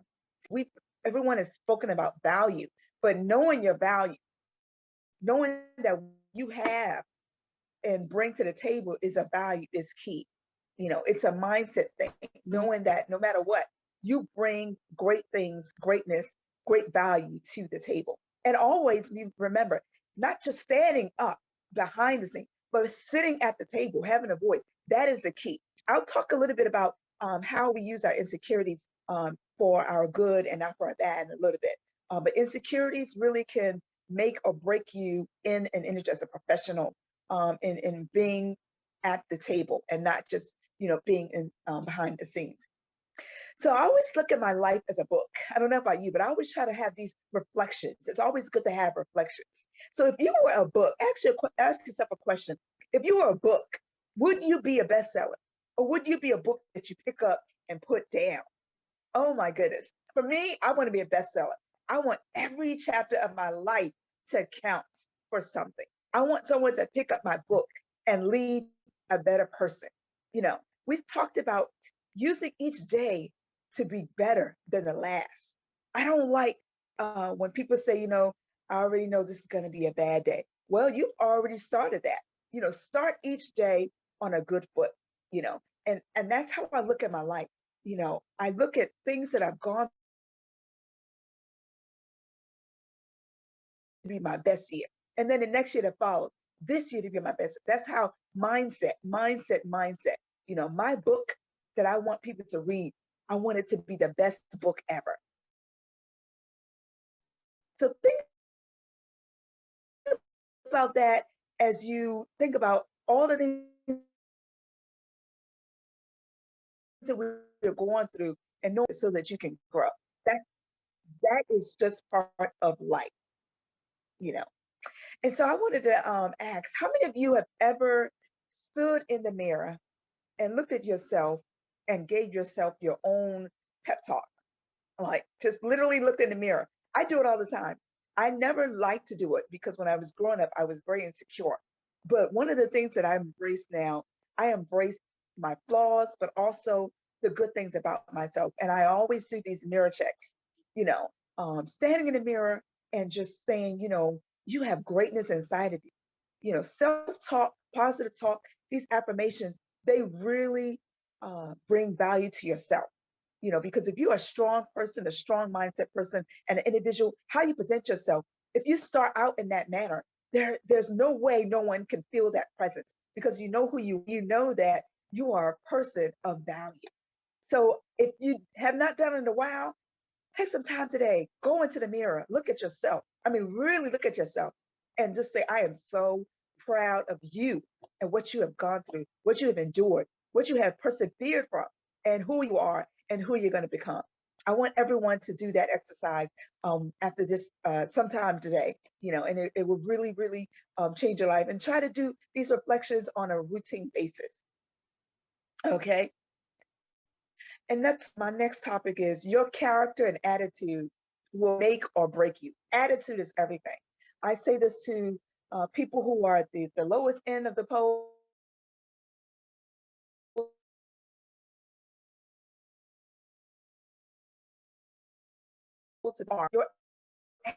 Your matters. Or know you are attitude. I always say your attitude of gratitude will always lead to your attitude. One who pours into me, I always use the opportunity to thank you. Send those little thank you notes to people who send kudos to my posts on LinkedIn and Instagram. I get a lot of people that just say, I really appreciate what you're doing. I always make sure I take time to thank each and every person that takes time to respond to a post. And then take time to pour into others. It really does make a difference. Sometimes people are always ready to just receive. I want to know who's going to help me. If you're not ready to not only receive, but to give back, you're missing the point. It's a cycle of life. As you give, you will receive. And that's something that I go by for the last few years. It has been an evidence in all the things that I've done, all the things that have come to me is because of the things that I have poured into others. And someone mentioned about sometimes doing things pro bono, not always looking to be paid for things. Sometimes what you give to others, you never know. It will come back to you in a greater way. So always be willing in everything that you post, realize, think about, is this something that somebody's going to be able to get from? Am I going to inspire someone? Think about that as you communicate, as you engage. Always be ready to give and not always be ready to receive. Okay. So I'm going to ask some more questions. What impression do you have on others? I mean, what do people really think about you? If someone has spoke you up in a conversation and they said, have you ever heard of the person, Dr. Adama? What would they say about you? Would they have some unsure thoughts about you? Would they even know what you stand for? We've been talking about branding. Would they know your brand? Would they know what you speak of? Would they know what you use your voice for? These are things that you have to think about. How do you impress people? What do you do to impact others? How do you impact others? These are questions that we should always be asking ourselves. And so, your attitude, your character will make or break you. That is your ticket to success. This is what you speak to when it comes to your value. If your character does not speak to what you present and what you put on social media, you need to really re-examine yourself and re-examine what you stand for. Okay. Find your purpose. And so this is one of my favorite topics, your purpose. And in speaking about that, when you know your worth, it leads you to your purpose. It's just without a doubt. That's just really what happens. So I wanted to share some of my favorite P's. Embrace your purpose is one of my favorite P's. And so once I embraced my purpose, it led me to my passion.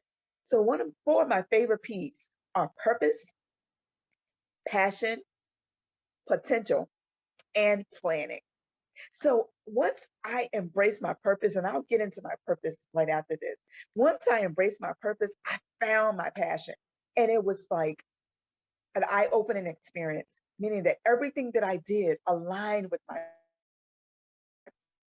purpose. Everything that I did aligned with that passion. It brought out vigor in me, excitement. I had so many different jobs prior to being the founder and director of Impact Sierra Leone. And every job, every experience, I don't regret it. Every experience led me to my purpose. So I'm going to go into that. But as you embrace your passion, your purpose, it will lead to your potential. It will bring out your potential. But you also have to plan. You also have to plan for your success and plan for a greater future. It doesn't just stop at, knowing your purpose. You have to act. You can't just be someone of your word. You have to take action on it. You have to sit down and take that notebook and say, okay, now that I know what is my purpose, now I got to go to the next step. I need to get networking. I need to put down a plan of how I'm going to get to that goal of fulfilling my purpose. It's one thing to know your purpose, but it's another thing to embrace your purpose and fulfill it and be able to have that purpose in your life fulfilled and impacting others, impacting the whole world. Okay. So I'm going to tell my story about how I found my purpose. As I mentioned before, I visited Sierra Leone in 2003. Little do I know that would change my life. Prior to visiting, I was in the military. I served in the U.S. Air Force for 4 years, active duty, and I was a dietetic technician. So I learned about nutrition, public health, and if you know what I'm doing right now with agricultural, sustainable development, it's all coming back. So that's why I said your experiences, never think that what you've done in your life is in vain. Don't regret things that have happened to you, but use it for your power. Use your experiences for your good. Don't look and sulk and say, I wish I coulda, woulda, shoulda. Those things will limit you. Don't limit yourself by what has gone on in the past, but use your past to propel you to your greater future. Okay. So I went into the military. I did active duty, but I realized that was just not going to be a lifetime. That's not going to be something I want to do for my life. So I was led into community service. I was in AmeriCorps, which is American version of Peace Corps. I served and I mobilized volunteers. I found that I loved doing that. Now, at the time, it did not pay well. When I looked at my peers, they were making high figure jobs and, in the corporate world and executive. And so I tried to run after that. And I tried to, get into office, but I realized, you know what? This is not my purpose. This is not what excites me. But I continue on because I know I had to bring the bread home. I needed to pay bills. But I knew in the back of my mind, I knew that there was something greater for me. There was something that was lying ahead for me that was going to use every single inch of my abilities and my skills to get to that, to impact. And that was what my desire. Knowing my goal in life, I wanted to be someone who impacted, who inspired, but also I wanted to help Sierra Leone. So as I thought about all those things, as time went on, I dipped into other things. I was an event planner, I was a wedding planner, I was a floor designer, but all those things did not pull out all of Adama. And so, but one thing that they did do, they led me to social media.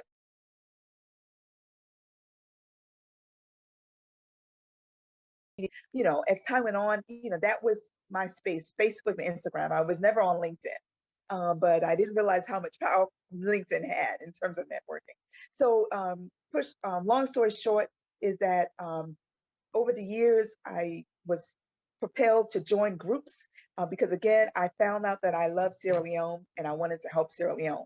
But I did not, I always was a part of a lot of groups. I was the helper. I was the one that was in several organizations, and I was helping them do great things.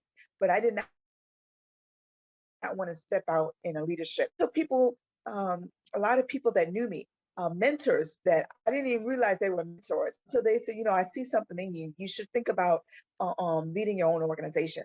I shied away from it. I ran away from it because I didn't like public speaking. I background, and I did not want to be in the forefront because if I messed up, all eyes will be on me. But I had to realize, face your fears. Don't be afraid, because your failure can lead you to a greater purpose. And so, okay, 5 minutes more. So one of the things that that happened is that I want to fast forward to something that happened in 2019. I lost my job unexpectedly, and that challenge forced me to fight because I was a single mom of 2 kids, and I had no choice but to get out there and do something different. I had to change everything I was doing. I started doing these motivational videos, and so someone said, use your social media for, use the content that you're doing as part of your purpose, but also to inspire others. I loved inspiring. If it doesn't inspire, I did not want to be a part of it. So I used my adversity to propel me to what I'm doing now. And I realized that I had great qualities to give. And it led me to the videos that I was doing every month. It helped me grow in my public speaking. I was no longer shy. I was no longer afraid. And as a result, I began to speak every month. I used my voice for my power. And from then on, it just became a domino effect of growth. I grew and it attracted so many people on LinkedIn and other social media platforms. And it gave me speaking platforms. It led me to a doctorate program. It led me to becoming a global goodwill ambassador. And it led me to founding Impact Sierra Leone in December 2019. And from that point on, I just felt that every day was a chance to grow. Every day was a chance to be my best. And so I wanted to just share, know your strengths and your weaknesses. Gallup poll is a great way to assess yourself. Always be real, assessing your strengths and your weaknesses, because it really helps you to know where you need to grow and where you have grown. You need to always reflect on the victories and not only the things that are going wrong in your life. Reflect on the victories that are going on in your life. Use social media for good. The previous speaker spoke about enhancing your personal brand. Your personal brand must be reflected on social media. And so I wanted to just share some things that I do. Use the right hashtags. Again, I'm a founder and director of Impact Sierra Leone. So I wanted to tap into all those others who are doing great things in Sierra Leone and West Africa. I use a network with a purpose. I don't just go on and just kind of put anything, but really be intentional about everything that you post. Look for mentors, but also be a mentor. Cheer others on. Look for ways to not only just look for a job, but look for opportunities for a lifetime. Use your story. Tell your story. Tell your story. I tell my story all the time. I love that. I love being African. So I use that as a way to attract others to impact Sierra Leone. I'm wearing an authentic outfit from Sierra Leone. I love female empowerment. This was made by a young woman. So I use every opportunity, every chance to empower others. Empowerment and inspiration are my favorite tag words I use. Develop a bio. It really makes a difference. Be ready because it makes you ready for those opportunities. Take headshots. Invest in yourself. Take advantage of free training. Invest in quality wear, business wear, and again, invest in yourself. That will be the best thing that you can do. Network, network, network. I'm sorry, I'm going fast because we're pretty much believe in your brand. If you don't believe in your brand, no one will believe in your brand. And I'll leave with affirmations. Develop personal affirmations for yourself. I'll leave with one of my favorite is greatness is inside of me, and greater is coming. I say those in almost most of my posts because it's as you speak the words out, those words have power. And so I think I'll go ahead and just wrap up. Don't compare yourself to others. Do what makes you feel good. Make things happen. Every day I try to look at, okay, what did I do today that could have been better? And the next day I start off fresh. I don't take in yesterday's woes into today. Define yourself. Let no one else define you. Have faith in yourself and don't go and duplicate others, but always be authentic, just like someone said before. So again, Dr. Adama Kaloko, I'm really excited and thankful to Cityscope Africa for allowing me to be a part of this wonderful session. And I hope there'll be more opportunities for us to speak and to explore and learn from each other. So I'm really sorry that I rushed through because the time is out. But if I can leave anything, please take time to smile today. Give someone else a smile. We're going through some times and all over the world. Take some time to encourage and inspire someone, even if it's just a simple note that I just want to say hello. Just use that as a way to encourage, and it will come back to you. Give to others, and it will always come back to you. Thank you. Thank you. Thank you. Thank you very much, Dr. Adama. That was great. That was. Do we have any questions, please? I was wondering if you could please share your LinkedIn page or any social media profile you'd love for us to connect with you on. Yeah. You can share that in the chat box. Definitely. Fantastic. Please do. If you have any questions from Dr. Adama's session, if not, we'd like to thank you for your time. Today, we'd like to thank you for honoring our invitation and for accepting. I know that you have been here right from the start of today's event, and we know you have a very busy schedule, but we really thank you. Thank you so much. All right, then we're rounding off today's event in less than 10 minutes. At this point, we'd like to give 2 entrepreneurs an opportunity to advertise their business in Cityscope Africa magazine. So allow me pick these 2 people. Okay, so Dr. Adama has shared that in the chat box rather. So allow me pick these 2 people. I'd like 2 people to share with me. I mean, more people, but I mean, the faster, the better. In the chat box, or if you'd like to unmute, that would be great as well, to share with me key nuggets, 1 key nugget from 3 speakers today. So can we have 2 people who would like to go first? Share with me 1 nugget from 3 speakers. We had 5 speakers today. So share with me 1 nugget from at least 3 speakers in the chat box. If you'd like to unmute, please signal so that I can allow you unmute and share with us. So while that is going on, I'm going to call the person to take the closing remarks. But let me also mention rather that it's important that you connect with Cityscope Africa on different social media. Okay, so we have Steve K. So let me. Hi, Steve K. Please go ahead. You can unmute. Hi, yes, can you hear me? Yes, I can hear you. Okay, sorry, I'm driving, so maybe there will be background sound at the background. Okay, so I will start from Dr. Adama, and she says,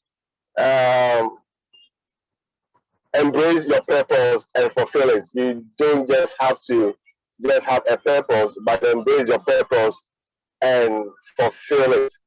And Samson also said, redefine your skills and upskill yourself.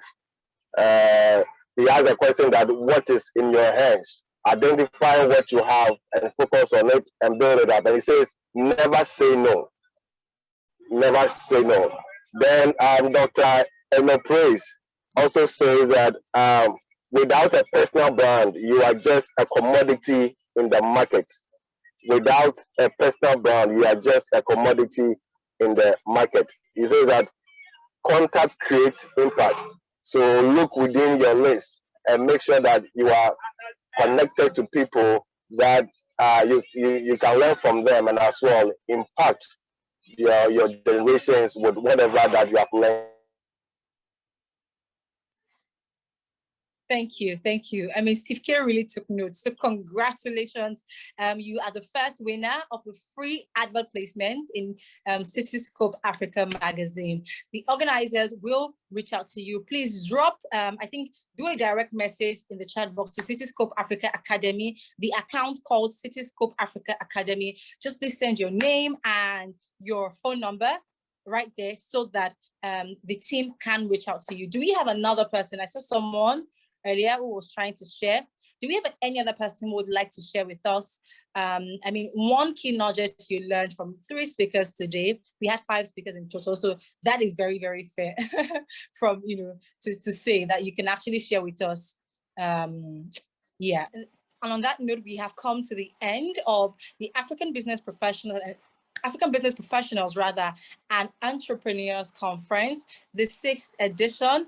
So till next year when we have the 7th edition, my name is Kemi Olawoye. It was a pleasure being your host. A big thank you to the Cityscope Africa team for allowing me to host this event. I look forward to connecting with you all. Have an amazing evening. Enjoy the rest of your day. Bye-bye.